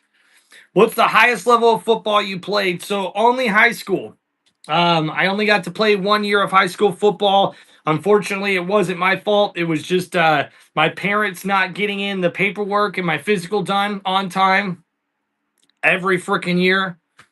The freshman year, I was so excited about it that I got it done like super ahead of time. And then every time I tried to get it done, growing up in high school, sophomore, junior, and senior year, I would ask every single year, and my parents wouldn't get me signed up in time. So, unfortunately, my dreams were crushed being a football player, not only for my high school, but also for, um, a college team or maybe even an NFL team in the future. So,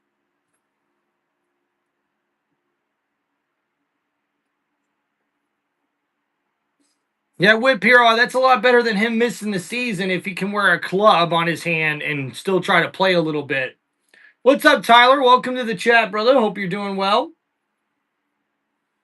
All right, guys, make sure you guys hit me with that like button. Hit me up with the super chats. If you guys have any football questions, let me know. And also, guys, make sure you sign up for my channel memberships now on my YouTube channel.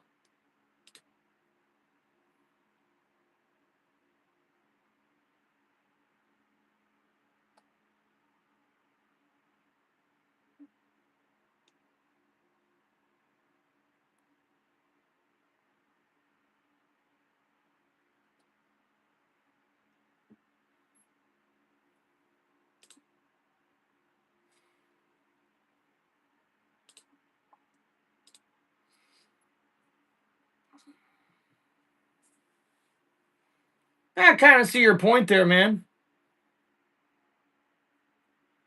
Oh, Jay, good luck in your middle school football, too. They didn't even have football at my middle school when I was growing up, man. That's awesome that you have middle school football. That's awesome, dude. That's a blessing, Jay. Let me tell you, buddy.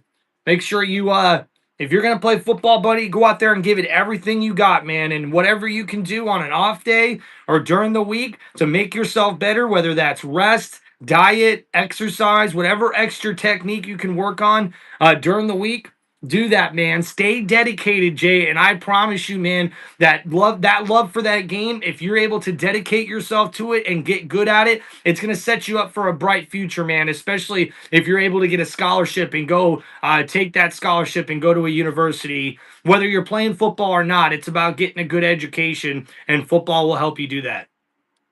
So here we go, guys. And we'll see RJ Harvey, and he gets that return to about the 30-yard line. So that's where Denver is set up now on offense, coming out here for their first possession in the second half.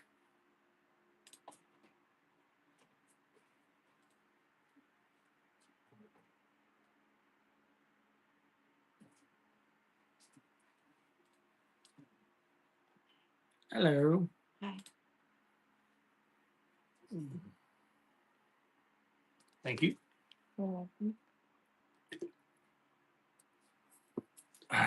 Wife coming in clutch with the allergy meds. Thank you.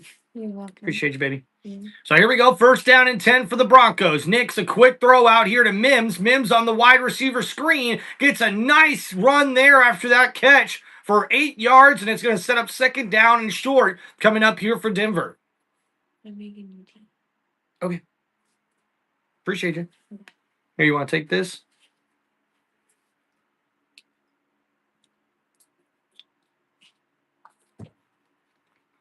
All right, here we go, guys. It's second down and 2.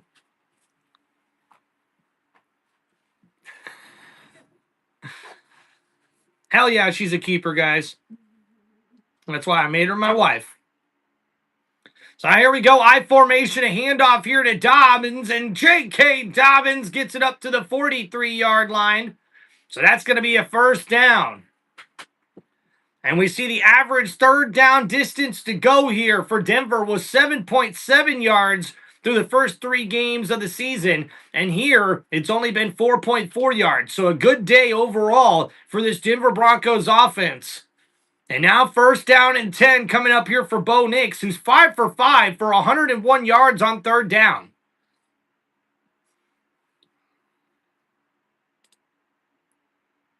And now here Nix, play action, and oh, that one's batted in the air, and Cincinnati gets an incomplete pass, and that'll set up second down and 10.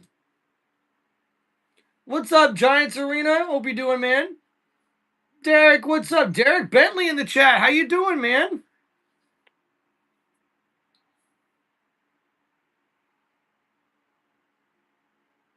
Dude, Tyler, that's awesome, man. Congratulations to your cousin, dude.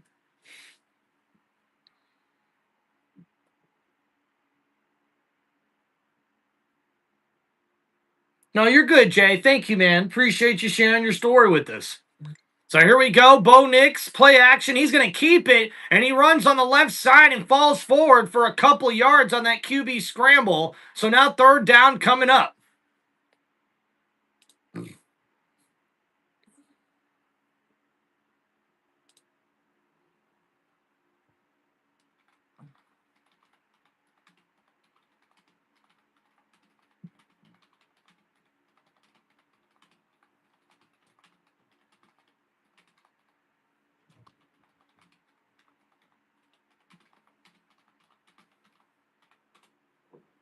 All right, here we go. Third down and 8 coming up for the Broncos at the 44-yard line. Nix looking to throw. Uh-oh, and there's going to be a penalty there, I believe, on the Broncos, but a throw downfield, but it's going to be incomplete. And I think they got the Broncos for a holding call here. Oh, maybe not. No penalty, no flag. Ooh, and the Broncos got kind of lucky there, but it is fourth down and 8.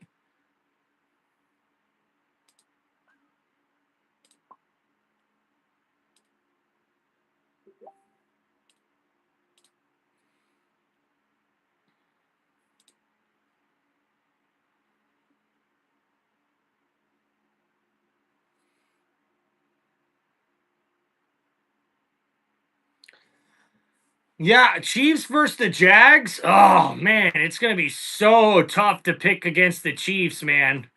But it'll be a good game, I think, for the Jags. And hey, you know, if the Jags next week beat the Chiefs, I think that's going to tell people they need to start taking the Jaguars a lot more seriously this season. They're 3-1 for a reason, so.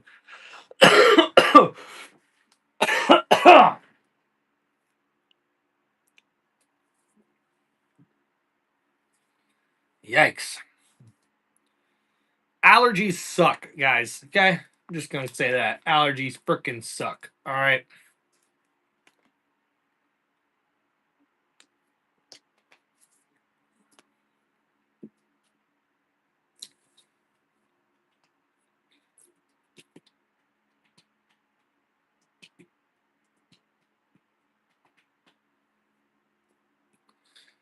Call me, bidding us, got this down in.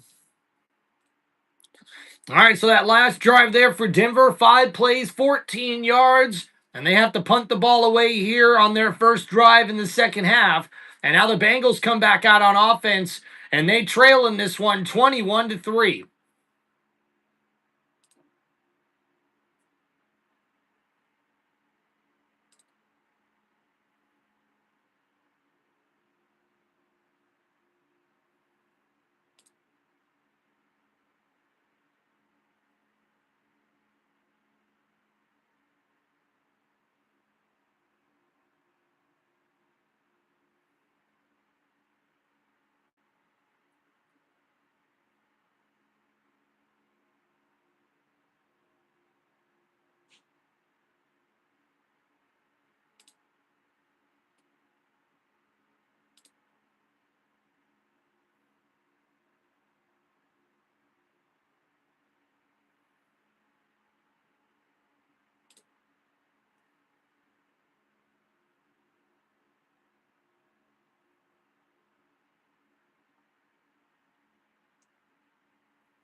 Our guys should be coming back here in this one.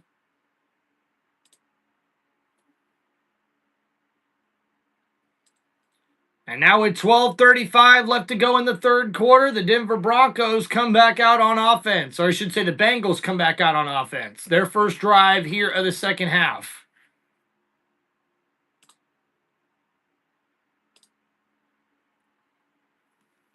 He spent a ton of time on the sideline going over everything that may come his way with the quarterback's coach, Brad Craigthorpe. Also, so here Brown on the handoff up the middle, and he gets a gain of about 3 yards on that play. So now second down coming up here for Cincinnati.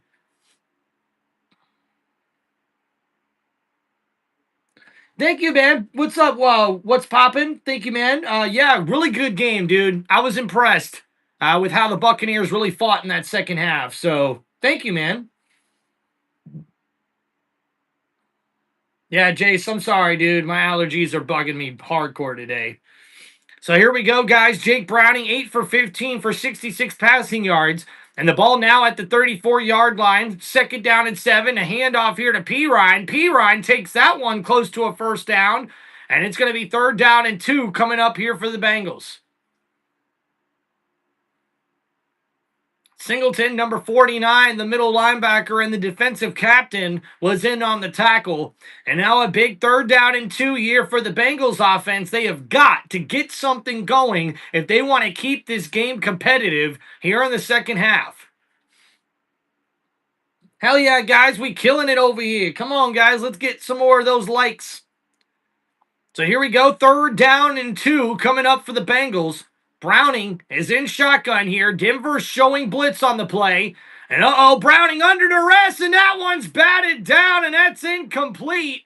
It looks like it was a fumble possibly, but I guess Browning got rid of it. So fourth down and 2 coming up here for the Denver Broncos defense, who makes another stop. And we see here the Broncos send a blitz, and Brown Jr. got lucky he didn't get called for the false start. And what a play made there by the Denver Broncos defense.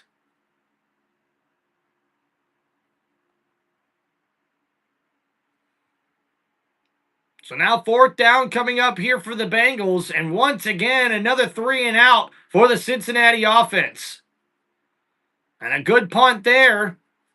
And this is great hand time. A fair catch made. Oh, no! And the Bengals may have just stole that! Holy crap!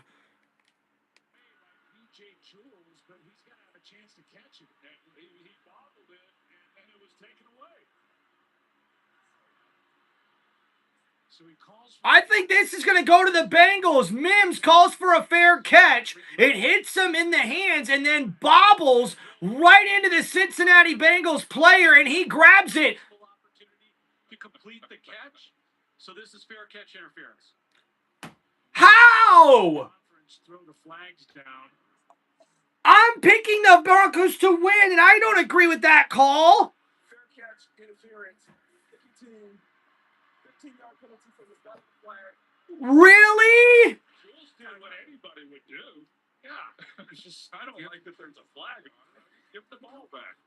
What kind of a play is that? 37 stops. He's right in front of him. The ball is bobbled and ends up in his chest. Like, what is he supposed to do?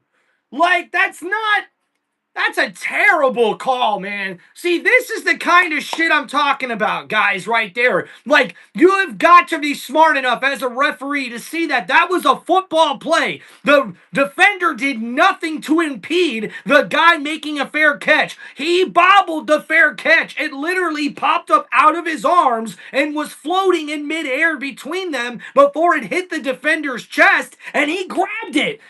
That should be a fucking turnover. That should be first down Cincinnati. Like, what are we doing here? What are we doing in the NFL? The NFL should be embarrassed. The NFL should feel disgraceful for the way these refs blow games week after week after week, guys. This is getting worse than the fucking umps for baseball. I mean, come on. We don't even know what a fucking catch is anymore. The referees can't call games right down the middle. It always ends up favoring one team or the other with fucking penalties. This is so stupid, man. We need full-time refs. The fucking league needs full-time referees. This is such bullshit. Damn, man. Makes you think it's rigged if we can get rigged my Lions for a chance, huh? I don't know, man. Did you know the Cheers for a Real bar in Boston? I used to love that show. I guess it was a good Cheers? Yeah, I think I've seen that a couple times before. And Miss Reynolds is doing pretty good. Thank you for asking, Motown Mitch. Appreciate you, man. All right, guys, make sure you hit that like button and subscribe to Tim Reynolds Show. Let's keep it going, guys. We're on our way now to 3,000 subscribers. Come on.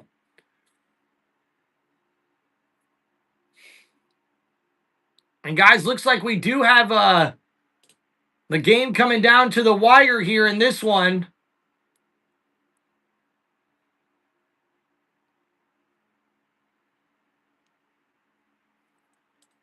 The Jets and the Dolphins, 27-21.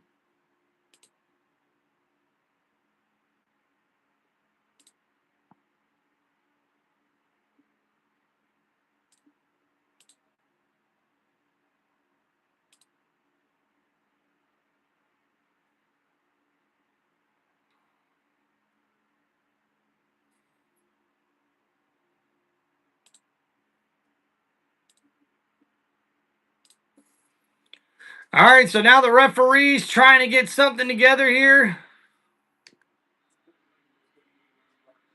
We've got his Giants, who got a win on Sunday over the previously What's going on, Chad? You guys are doing well, man.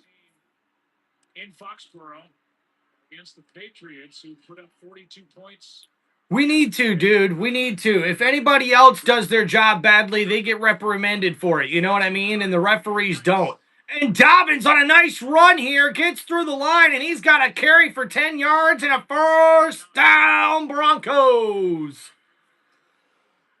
And now with 10 minutes to go here in the third quarter, J.K. Dobbins with 7 rushes for 44 yards. In that stadium for a franchise that desperately needs it. What he did with his arm, good. What he did with his legs, impressive. So now at the 24-yard line, they're going to say it was only 9 yards on that carry, so second down and 1. Now Nick's lined up under center. J.K. Dobbins in the backfield. Dobbins takes the handoff, and he follows up the middle, and he gets a gain of 5 yards on that carry. So now it's going to be 1st and 10 for the Denver Broncos. And guys, we do have a final. The Miami Dolphins get their first win of the season, 27-21 over the New York Jets at home on Monday Night Football. Congratulations to the Miami Dolphins on their first win of the year. So here we go. 1st down and 10 for Denver. Receiver in motion. Nix is in the shotgun. Looking to throw here. Late blitz coming from Cincinnati. The Broncos pick it up, but there's a flag on the play, and that's going to be incomplete. And this might be holding on the offense.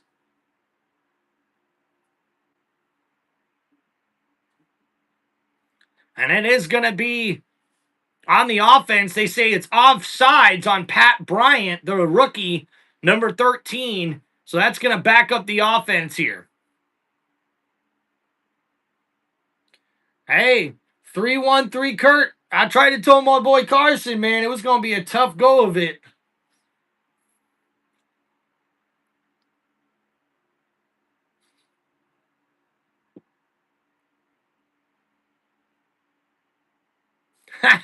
Tell him, baby. So here we go, guys, at the 30-yard line here for Denver. Bo Nix is in the shotgun. And a late blitz coming from Cincinnati. The Bengals can't get to the quarterback. R.J. Harvey with the catch in the flat makes a man miss. And he gets up past the 40-yard line to the 44. And it's a first down, Broncos. And Denver has found great success getting the ball out of the hands of Bo Nix quickly into the flat with the running backs here. And we see R.J. Harvey actually went in motion out of the backfield. J.K. Dobbins with a nice block there on the left side. And his pass blocking skills are getting a lot better for the running back there, J.K. Dobbins. And now Bo Nix on 1st and 10. He's going to hand this one off to number 27. And Dobbins still on his feet, bulldozing defenders close to the 50-yard line. But now we've got a penalty marker again on the play.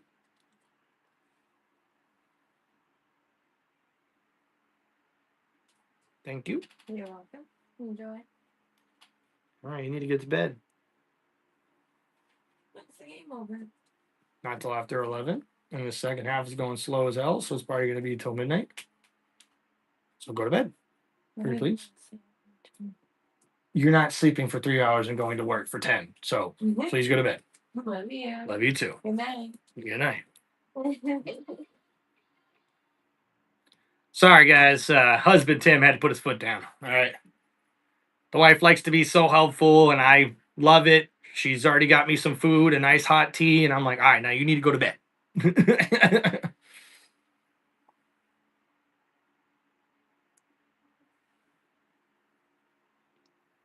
So here we go, guys. 1st and 25 after the penalty. Nix is going to complete that one to Dobbins in the flat. Dobbins makes a man miss, and he gets that close to the 34-yard line. So a gain of about 4 yards on that catch and run. And it's still going to be 2nd down and long coming up for the Broncos.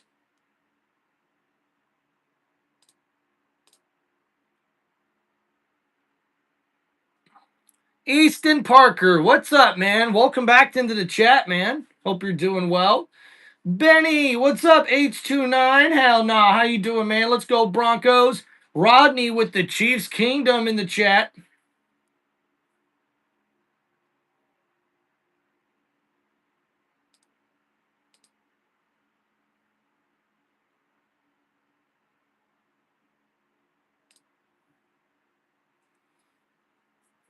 So we see a pass completed here to Evan Ingram, but unfortunately there's a penalty marker on the play. And it's an illegal man down the field for Denver. And now that play is going to come back.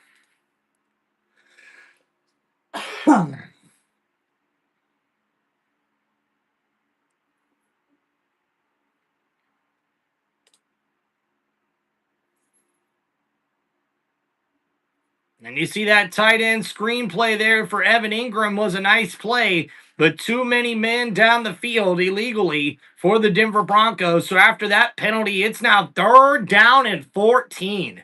The ball at the 40-yard line here for Denver. Bo Nix in shotgun, 5 wide receiver set. And the Bengals, try to get to Mims. Mims with a nice move there on the wide receiver screen. And Stone with a beautiful tackle there, the safety. And that's going to bring up 4th down for Denver. And Bo Nix frustrated as he walks to the sideline there, even though Denver has a very good lead here as we approach halfway to go here in the 3rd quarter. And man, Stone wanted a fumble so bad, but Mims able to hold on to that one. All right, Jay, thanks for hanging out, man. And yeah, penalties are killing the Bengals in this one, and their offense's lack of production. It's actually been pretty sad to see for the most part. All right, so that's going to be a touchback. And look at that. Red Rock Amphitheater? Holy shit, dude. That looks badass. Wow, you got to love seeing a concert there. Morrison, Colorado. Man, I got to check that out sometime. That looked pretty dope. All right, guys, thank you for hanging out here on the channel. We've got about 6 minutes left to go here in the 3rd. Denver is leading 21-3 over the Bengals. The Bengals will come back out on offense, and we'll see if they're able to get anything going here in this one.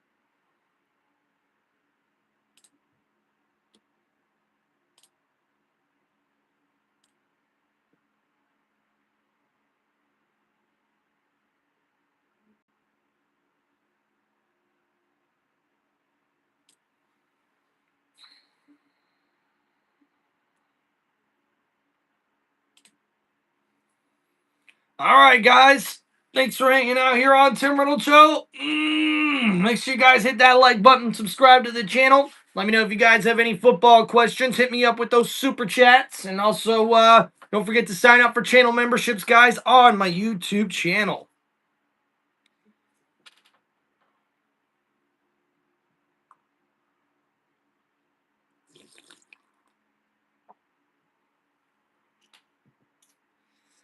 Nothing like some hot tea. Allen's in the stadium. Oh, snap. Allen, I hope it's a nice game there to watch there in the stadium. That Denver, Colorado, that Denver Broncos stadium in Mile High looks incredible.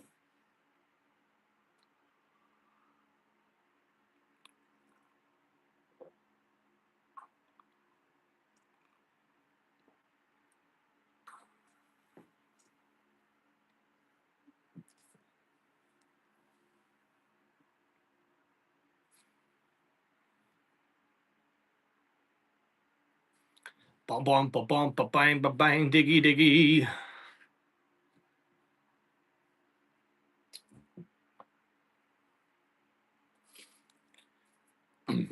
So here we go. Cincinnati Bengals offense fixing to come back out on the field. Oh yeah, the new stadium from the proposal I've seen should be really good for Denver. So here we go, guys.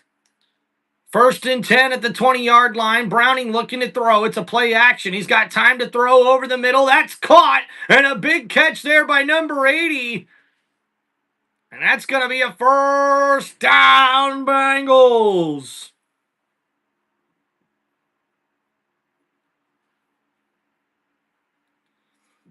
And the Broncos trying to get pressure on the quarterback there. Browning with good protection, able to step up in the pocket, and he completes that one to number 80. The wide receiver gets a gain of about 20-plus yards. So now at the 42-yard line, 1st and goal, or 1st down and 10. Browning throws that one. Chase with a nice grab there on the slant play, and that's going to be a gain of about 7 yards. And Chase not happy with the ball placement there on that one. And you can see here throughout the game, Browning's just been a little off on a lot of his throws. And now Brown here on the draw play breaks the tackle, and he gets inside the 45-yard line, and he's down at the 43. That's going to be a nice carry there for a 1st down for the Bengals. T. Higgins, 5 targets, 2 catches, 25 yards. Chase with 6 targets, 4 catches, and 23 yards in this one for the Bengals offense.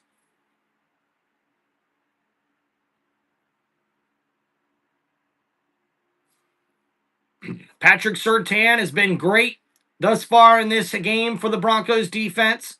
And now the pistol formation here for the Bengals. 1st down and 10. Browning, play action, looking to throw here. He's under duress. He's got to get rid of it. And he incomplete throws that one to his running back. But there is a penalty marker on the play. And I believe this is going to be holding on the offense. And that's exactly what it is. So that's going to back up the Bengals offense. And man, so many penalties here in this game for Cincinnati.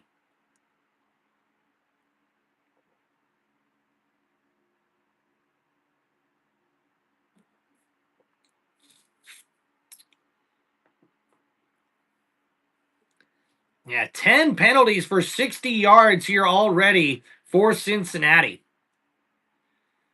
So here we go, guys. 1st and 20. Now for the Bengals at the 46-yard line. Browning in the shotgun here. Looking to throw. Under duress. And he's going to go down for the sack. And the Broncos are able to get to the quarterback there for a huge sack. Benito, number 15, gets the tackle. And the sack will go to number 15. An excellent play here as we see number 15 lined up on the right side. He's able to work the right tackle back inside, a beautiful spin move, and get to the quarterback. The right tackle didn't even know what to do, ladies and gentlemen. So now after that loss, it's 2nd and 27, ball at the 39-yard line, and the Bengals offense is just going backwards.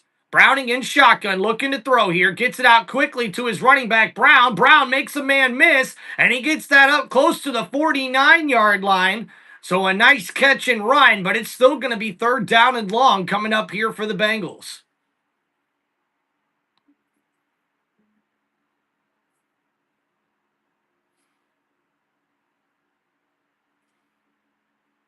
And the fans here in Colorado loving it here, cheering on their defense on a 3rd down and 17.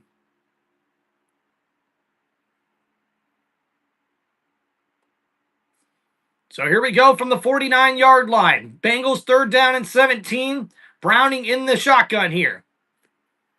Denver rushes 4. Browning, a lot of time, has to scramble to his right, trying to get rid of it. He's just going to throw that one away. And that's going to bring up 4th down here for the Bengals offense. And Browning not happy about it, but not good pass protection led to that throwaway. And we see Patrick Surtain, excellent coverage there on Jamar Chase. And guys, T. Higgins looks like he got hurt on the play. And that is not a good sign for Cincinnati. And looks like T. Higgins was able to walk off the field, so that's a good sign there for the Bengals. And now we'll see a punt coming up here. The Broncos are going to call a fair catch, and Mims fair catches that one at the 6-yard line. So now 1st down and 10 coming up for Denver here, pinned deep in their own territory.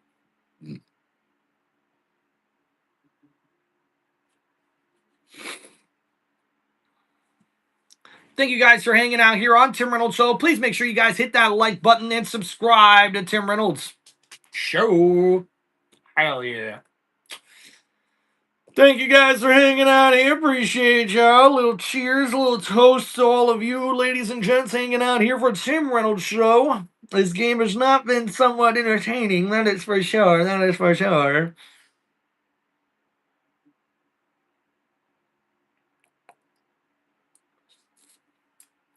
Dylan Rooney, what's up, man? Congratulations to your Eagles. 4-0 on the season. A big win against my Bucks last week. But, man, I was happy with the way the Bucks played in that second half, man. Really good effort from my team.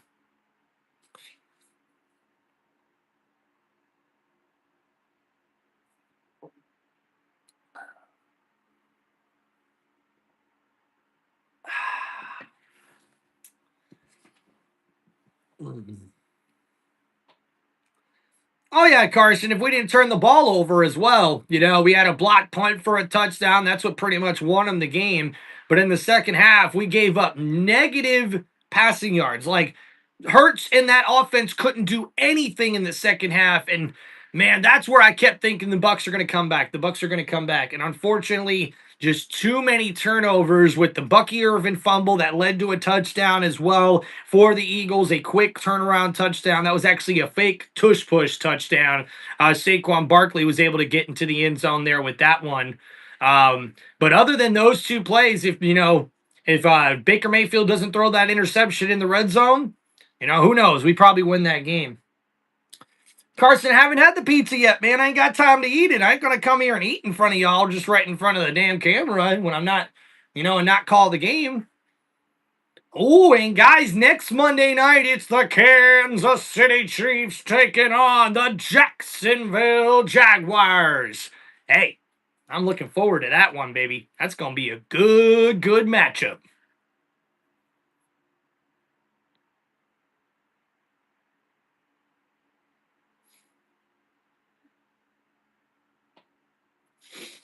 So here we go. Bo Nix having himself a night. 22 for 34, passing for 255 passing yards and 1 touchdown and 1 interception. He's also got 3 rushes for 10 yards and a touchdown on the day. So here we go, guys. Bo Nix and the Denver Broncos offense set up inside their own 10-yard line at the 7. Bo Nix under center. He's going to hand it off here to J.K. Dobbins. Dobbins takes that carry up to about the 11-yard line. So now 2nd down coming up for Denver. And wait a minute, what's going on here? Jamar Chase on the sideline trying to talk to Taylor.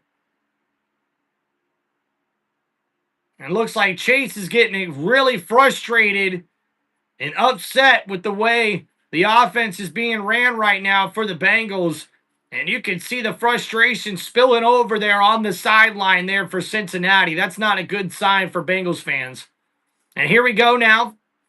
From the 10-yard line, 2nd down and 7. Bo Nix, play action, rolling to his right. Gets it to his fullback, number 45, with the catch. But a big tackle there. But he's going to have enough for the first down. Atkins, number 45, there with the grab. In the flat, a nice play made there from Bo Nix, who was rolling out to his right on that play action play.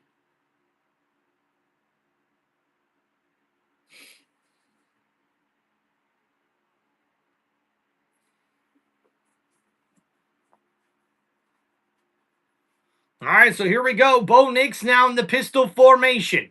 1st down and 10 coming up here for the Broncos. Nix, high snap, throws it. Franklin with the catch. Franklin's got a 1st down, and he's inside the 30-yard line. And that's a big catch and run for Franklin, number 11. And that's a 1st down, Broncos. And we see here it was a corner blitz coming late for the Bengals. And that's what just left Franklin wide open. Man, talk about a terrible play call there for the defense of Cincinnati. A wide open wide receiver on the wide receiver screen, right in the flat, and he takes that for a gain up to the 32-yard line. And now 1st down and 10 coming up for Denver. The Broncos lined up in an I formation. They hand it off to Dobbins. Dobbins tries to bounce it out to the left side, and he's going to be tackled down after a gain of maybe a yard on that play. Maybe.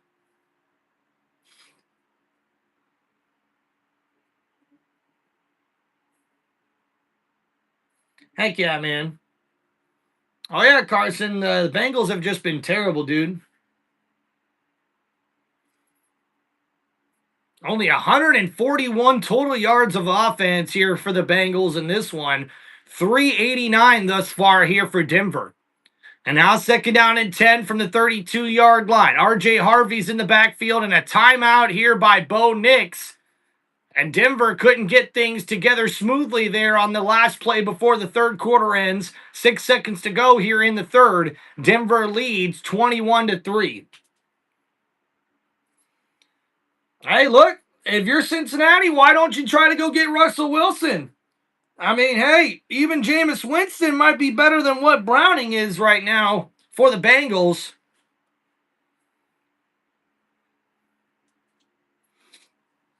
And we see coming up next for the Broncos, they got the Eagles. Then they travel to London to take on the Jets. Then they got the Giants at home, the Cowboys at home, on the road against the Texans, and then at home against the Raiders and the Chiefs.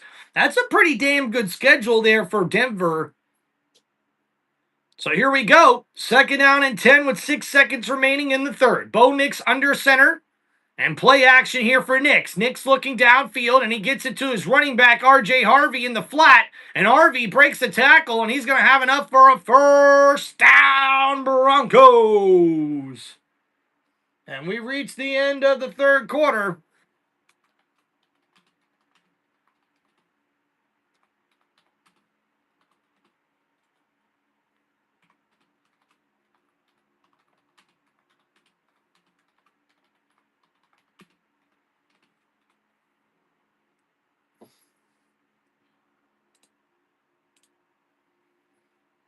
All right, there we go, guys. Updated the chat for everybody.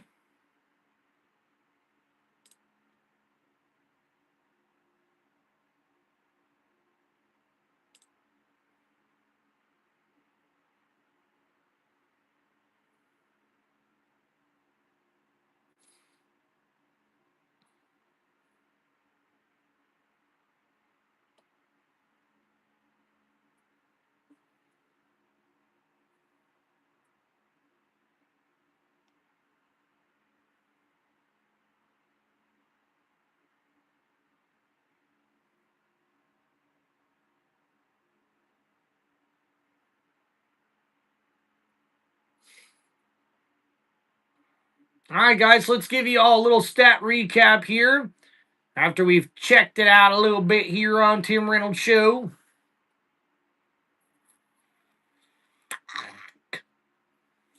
I'm losing in fantasy. I don't like it. I don't like it. 0-4.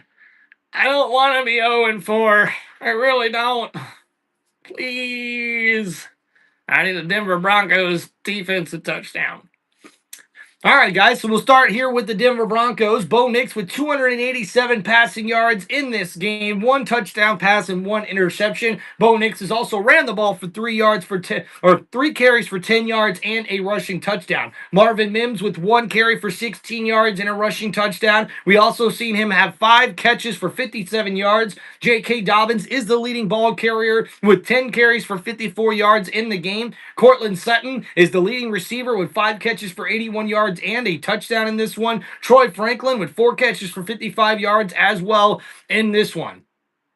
And looking at the Bengals offensive numbers, I mean, not much to really say here, guys.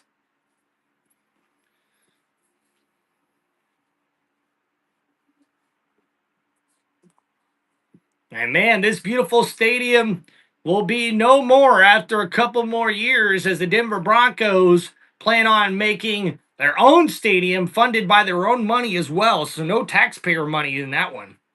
And now here we go. R.J. Harvey's in the shotgun here with Bo Nix. Nix hands it off to Harvey. Harvey on the draw play, and he's going to run over a defender, and he gets it past the 50-yard line. But uh-oh, there's laundry on the field, folks. And looks like this one's coming back. And it is going to be holding on the offense. And now that's going to bring up a long first down play.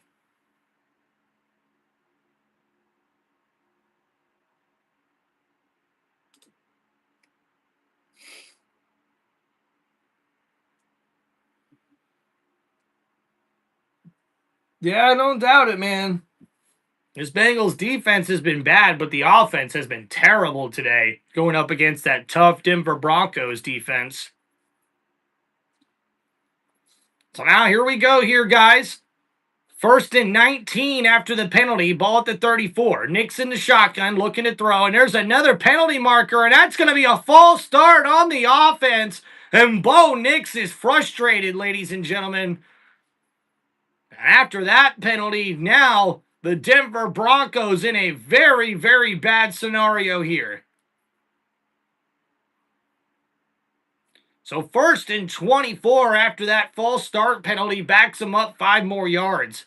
And Sean Payton is not happy about it. You can see that just by the look on his face.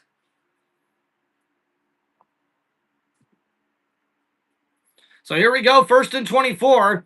Nixon shotgun looking to throw, steps up in the pocket, downfield, he's got a man, and oh, Franklin can't bring that one in, and it's incomplete. 2nd down and 24 for the Broncos. And number 11, the wide receiver Franklin was the intended target. He got in between both of the safeties downfield, and Nix just needs to throw a better pass here. As we see on the replay, Nix, following Franklin the whole time, steps up in the pocket and he throws it one-footed. He doesn't even get his feet set, and because of that terrible footwork there, he floats the pass, and hey, Franklin still should have been able to bring that one in. So that's going to be incomplete. 2nd and 24 now. Nixon shotgun looking to throw. He's going to dump it off to his running back, Harvey. Harvey tries to make a man miss, but Knight Jr. with a nice tackle there. And now 3rd down and long coming up for the Broncos. A lot of short passes for Bo Nix thus far, especially here in the second half. It's 3rd down and 20. And already in this game, guys, like Bo Nix has missed a couple of really big plays down the field that would have opened up this game. I mean, right now, Denver should be leading 28-3 at the least. So 21-3 right now in the 4th quarter. The Denver Broncos set up here with the 3rd and 20. Bo Nix in the shotgun by himself. And Nix looking to throw, gets that completed there to Evan Ingram. And Evan Ingram gets that up to about the 40-yard line there. But 4th down coming up for the Broncos, and they'll have to punt the ball away.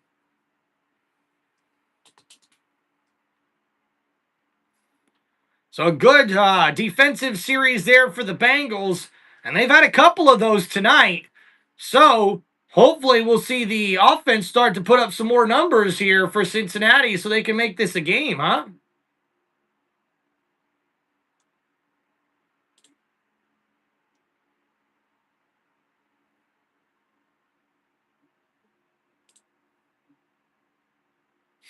So now we'll see a punt here in this one.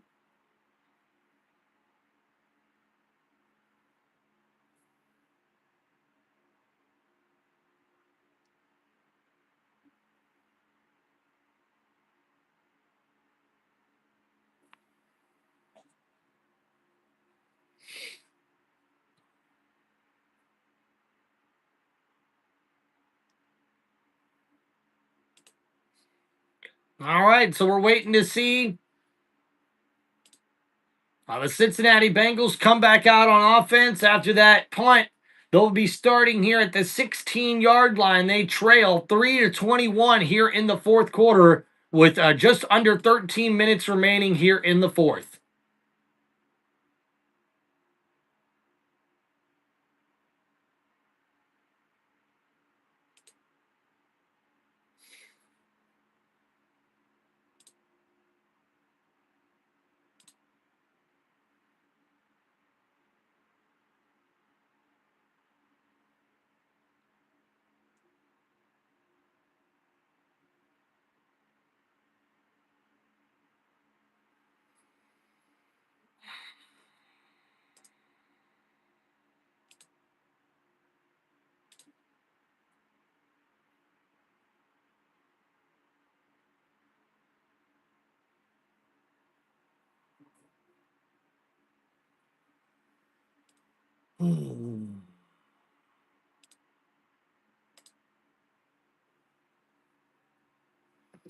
What's up, Kobe? Yeah, my fantasy record's about to be 0-4, and I'm the defending champ. So, yeah, it sucks. I thought for sure I was going to actually get my first win this week. I had the Denver Broncos defense in this one, and my opponent had Franklin, the wide receiver. But after those crazy freaking games to end last night, she got a lot more damn points, and fuck, man. Hate this shit, dude. Hate losing. Like, I don't know what the fuck else I'm supposed to do. I'm putting in the right guys in my lineup. My lineup's just not fucking producing shit. So, fucking sucks. So, first down and 10 coming up here for Denver.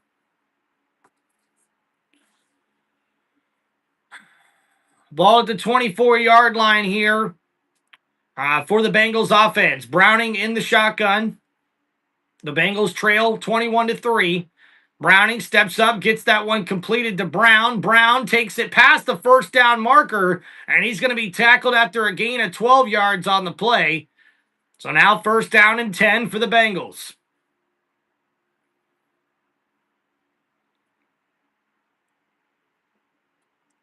Only 153 total yards of offense and 9 first downs here thus far through the game for Cincinnati.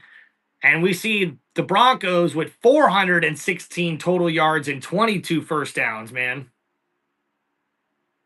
And here we go. Browning steps up in the pocket, and he throws that one to Chase, and that one's going to be incomplete, in and out of the hands of the number one target there for the Bengals offense. So now second down and long coming up here.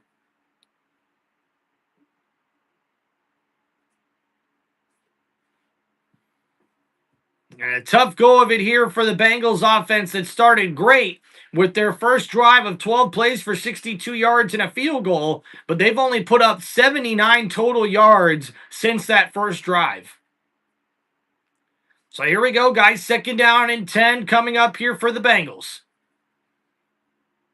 Ball on the 28-yard line. Browning in shotgun. He's looking to throw here. Pressure getting to the quarterback. And oh no, he's going to go down for the sack. And a big play made there by the Broncos defense. And that's going to bring up third down and long. And the fans there in Denver are loving it. Clapping up for that defense there. The Bengals here trying to get something going downfield, and Franklin Harris just pretty much overpowers the right guard and takes down the quarterback. A big play made there, a big sack for the Denver Broncos. And now third down and 16. Browning in shotgun, looking to throw. He's under duress, gets rid of it, looking for his running back, TimReynoldsShow. And that's going to be incomplete. 4th down and 16 for the Bengals. And they're going to be forced to punt the football away once again. An excellent defensive series there from the Broncos. And 4th down and 16 means the Bengals will have to punt again. And man, this is a tough, tough game to watch if you're a Bengals fan. That is for sure.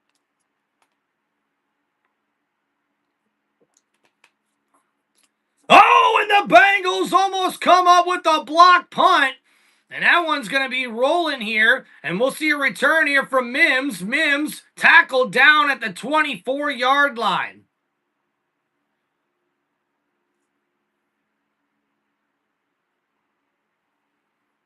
So Denver almost got a blocked punt there on that last play. And now Bo Nix and the Denver Broncos offense comes back out onto the field. Hell yeah, dude. Tim Tebow. Let's go. One of my favorite jerseys that I own, man. That is for show.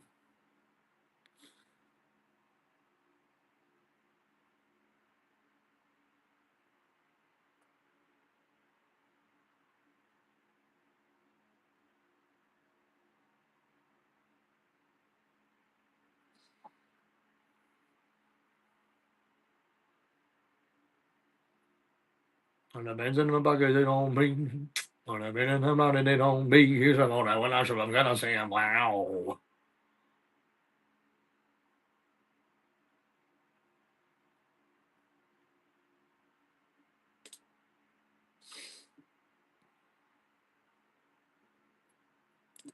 Oh, yeah, I remember watching that whole playoff game in the divisional round. Tim Tebow put that team on his back, man, and won that game.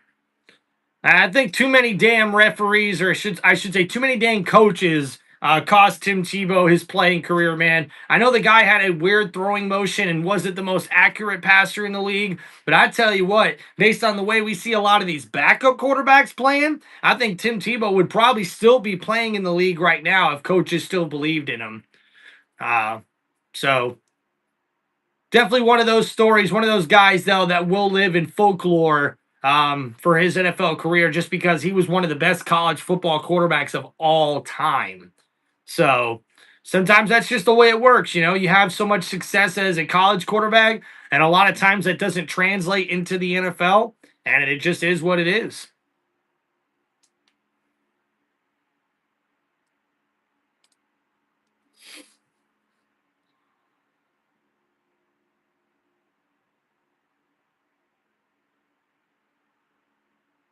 Yeah, exactly. You know, like it may not look the prettiest, but I mean, that man could win football games. And you can't say that about a lot of quarterbacks nowadays. And Tim Tebow at least went out there and was a leader, and he did what he needed to do for his football team.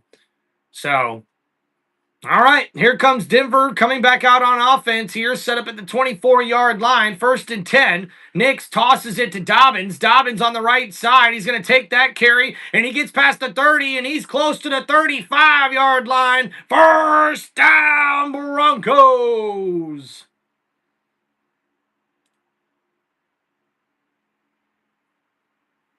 Trent, what's going on, man? Welcome to the channel there, Broncos fan. A good, impressive day here for your Broncos. Although a couple of mistakes here throughout the game for Denver that you don't like to see, but is what it is. So here we go, guys. 1st down and 10 coming up here for Denver. After that nice run from J.K. Dobbins, got him to the 35-yard line. And now Dobbins takes the next carry here on the right side. Bulldozes a defender, and he's across the 40-yard line to the 41. And that's going to bring up 2nd down here for Denver. And J.K. Dobbins now starting to get a little bit tougher to bring down here in this 4th quarter.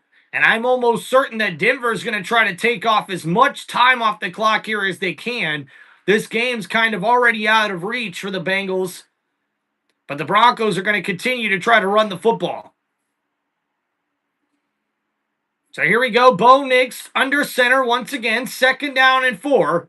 It's an offset I formation. A handoff here to Dobbins. Dobbins jumps back inside. A gain of maybe 2 or 3 yards on the play. So this is going to set up third down and short.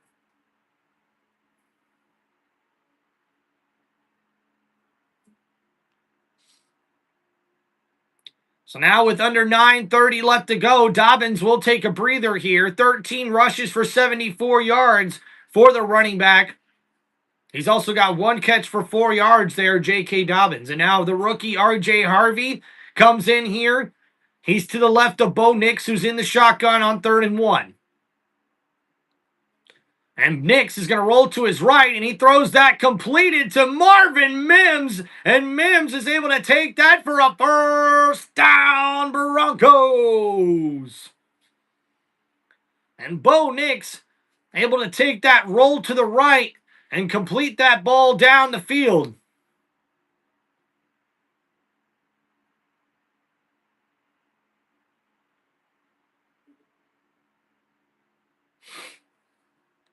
So Denver in firm control of this one as they continue to milk the clock here in this one. How about Marvin Mims? 16 rushing yards and 69 receiving yards and a touchdown here in this one.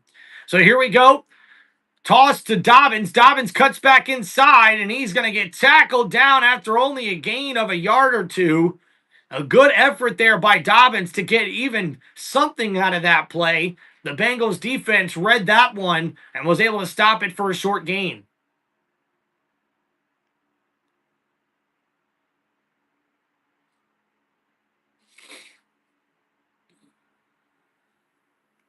Burrow has been asked to do it. I mean, he hasn't had much. So here we go. 2nd down and 9 coming up for the Broncos. Ball here at the 43-yard line. A handoff to Dobbins. Once again, he bounces to the left side, still on his feet, refusing to go down, and he's going to have another first down, Broncos. J.K. Dobbins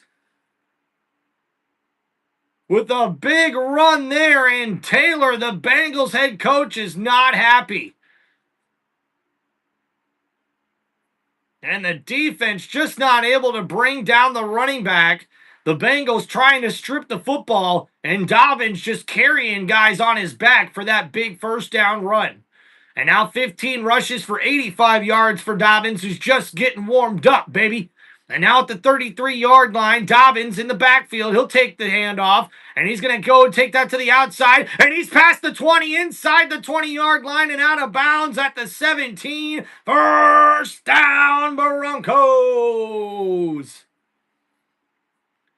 And Denver is methodically working their way down the field. And ladies and gentlemen, congratulations to J.K. Dobbins. With 16 rushes for over 101 yards, J.K. Dobbins becomes the first running back in the last 38 games for the Denver Broncos to have over 100 yards rushing. What a credible performance.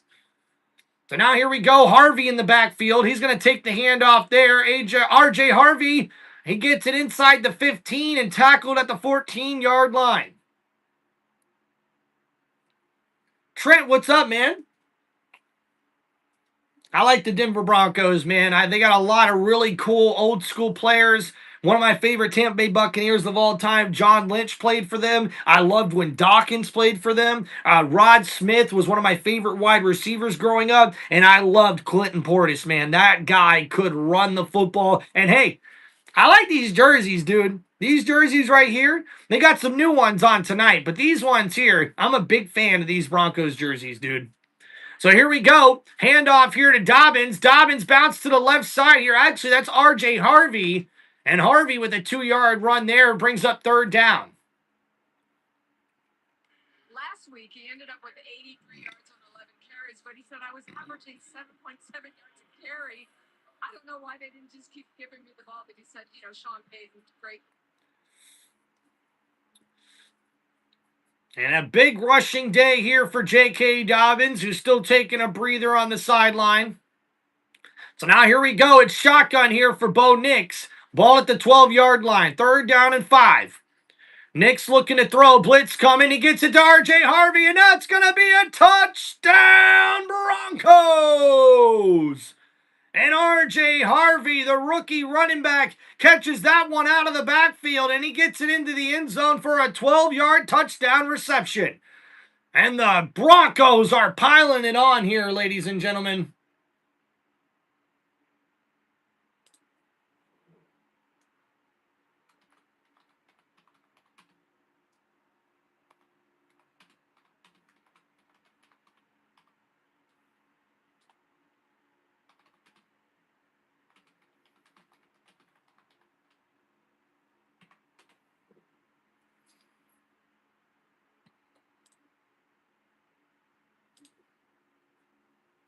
All right, so updated score pinned in the chat for everybody. Make sure you guys check that out.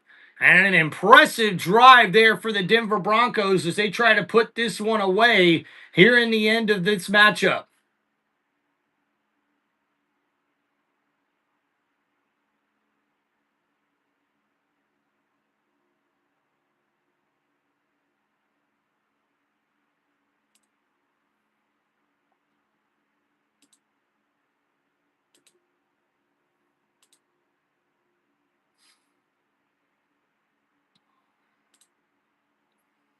So after that touchdown, Denver takes a 28-3 lead.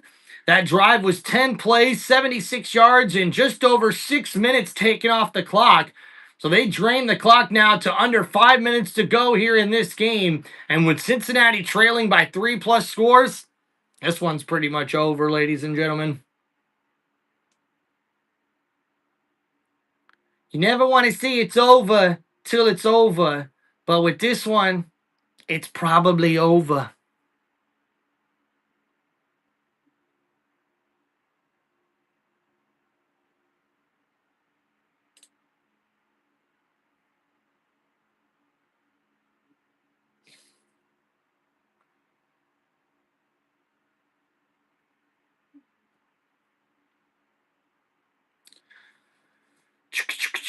Hey.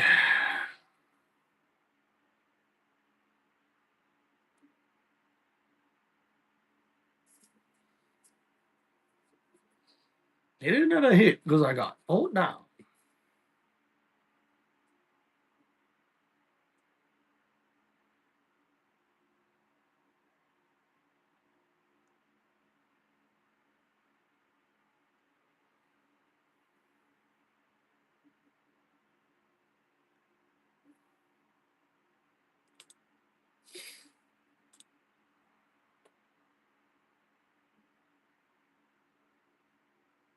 Thank you, man. Appreciate you, Trent. Thank you for your kind words there in the chat. Yeah, Kevin, we didn't watch the game, but I did got to check out a little bit of the highlights there. A good win for the Dolphins. I'm about to score 67. Is the score 67? I don't think so. No. No, it's 31 total points right now. Denver's leading. Thank you, YE. I appreciate you, man. Thank you for the good comment. Hope you guys are doing well. All right, here we go, guys. And the Bengals are fixing to come back out on offense here. Only 147 total yards here in this one. A great performance by the Broncos defense. And oh, man, that hits off the crossbar. What an amazing kick there from Lutz. And he's smiling about it as well. Talk either side.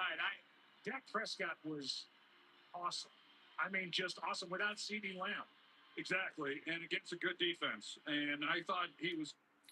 The guys are already talking about other games on the commentary because this one's so boring.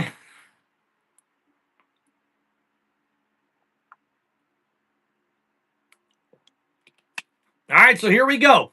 First down and 10 coming up here for the Bengals. And oh no, another false start penalty here on the offense. And wow, that is 6 pre-snap penalties here in this one for the Bengals.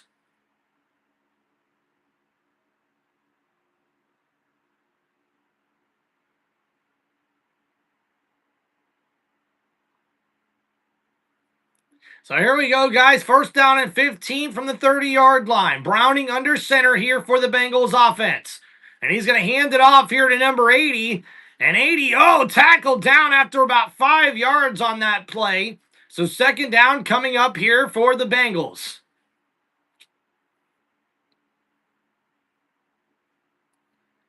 Yeah, Kevin, I do. I think they need to come up with something to prevent a tie in NFL games. I'm not sure exactly what they would do because you don't want the players having to play longer than that 10-minute period, but maybe like a kicking contest or something like that. I'm not sure. All right, so here we go. Second down and 10. Browning in shotgun. Quick throw out to Chase. Chase in the flat is tackled down by Singleton, and that's barely a gain of a half a yard on that reception. A great play made there by the Broncos defense, and it's third down and long now coming up for the Bengals. And they have had 0 plays in the Broncos territory since the opening drive. And you can see Jamar Chase is extremely frustrated on the Bengals sideline. Yeah, maybe, but Kevin, honestly, that would mean you'd have to do more overtimes, and I don't think the NFL is going to do like a double or triple overtime system. So here we go. Browning looking to throw on 3rd and 9. That's completed to Higgins, but Higgins is going to be tackled short of the line to gain. So 4th down coming up for the Bengals, and will they go for it here? It looks like maybe not. The punting unit's coming out here for Cincinnati. And Singleton has been all over the football field today, and he was right there with his second tackle on the drive.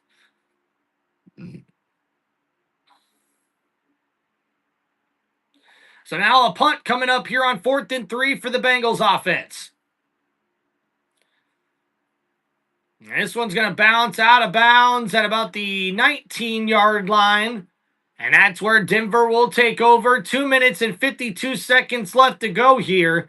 And I imagine this might be the end of the game, ladies and gentlemen. So 2 minutes, 52 seconds left to go here in the ball game.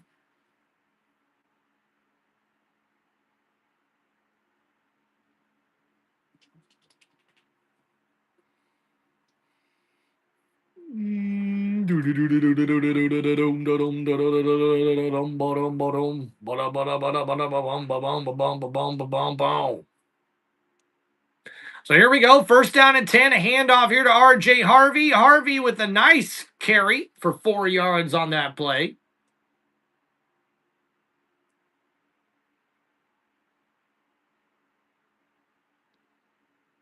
And you can see all the notable injuries from Joe Burrow ever since he was drafted by the Cincinnati Bengals. He just can't seem to overcome the injury bug. A tough go of it for Cincinnati and the Bengals.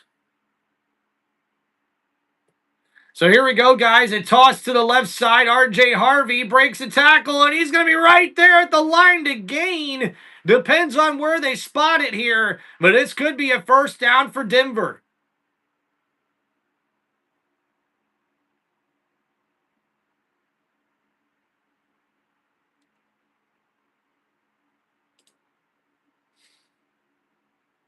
It looks like they are going to give him the 1st down, and this should take us to the 2-minute warning, although he may have got tackled out of bounds, so that may have stopped the clock. Woo, let's go. Come on, guys. Make sure you hit that like button. Subscribe to the channel. Let's go. Come on. 1st and 10 now here for the Broncos. A toss play to R.J. Harvey. Harvey breaks a tackle in the backfield, and he's going to get a positive gain on that play. And he gets out of bounds with 2:05 remaining. A carry of about 8 yards on the play.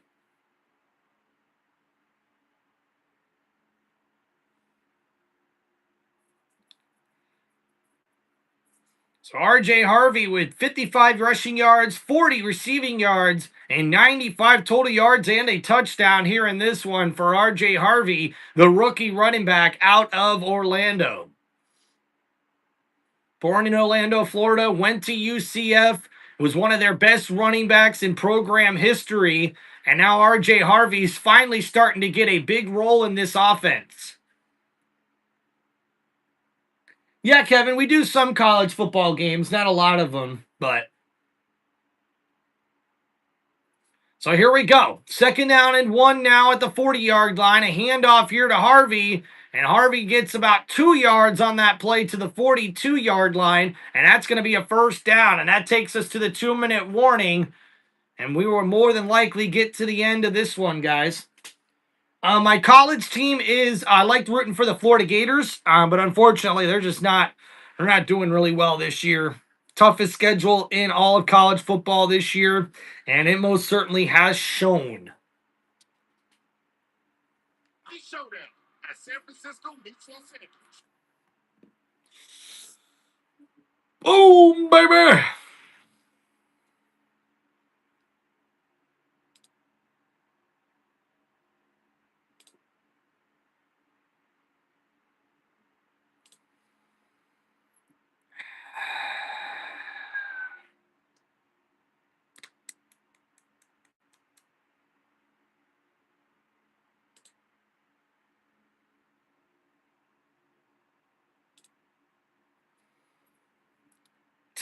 Tough go of it, guys, in fantasy right now.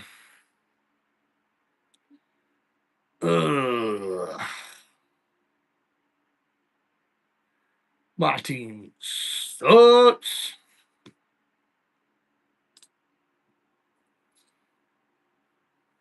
All right, guys, don't forget, after the game is over, we'll try to go over, or we will go over all the key stats here in this one for you guys. Get a little stat recap before we end the night.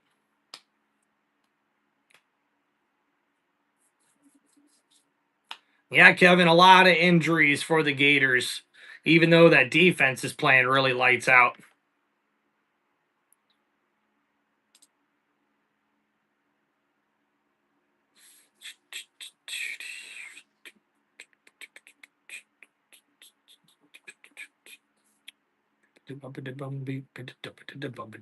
Down.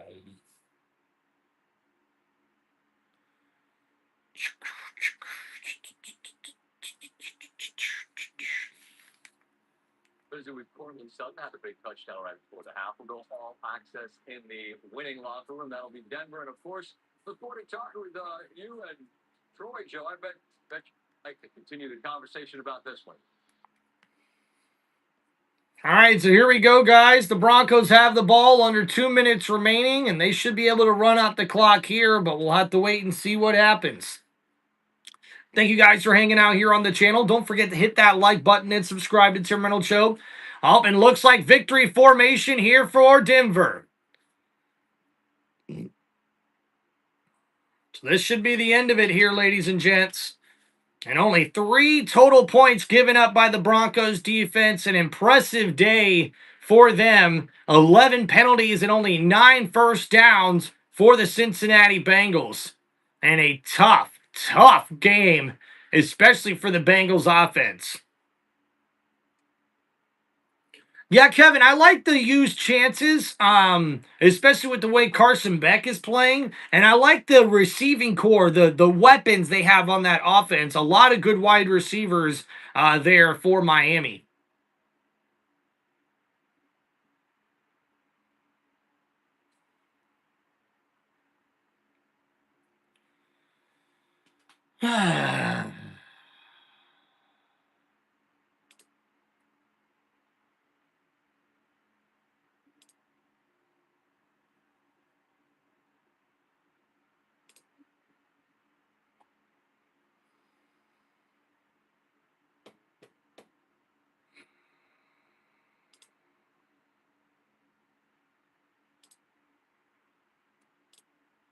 And another knee down here on 3rd and 12, and that's going to be the ball game, ladies and gentlemen. So a quick stat recap here for everybody. The 7th straight home win for the Denver Broncos. That's the 3rd longest active streak in the NFL.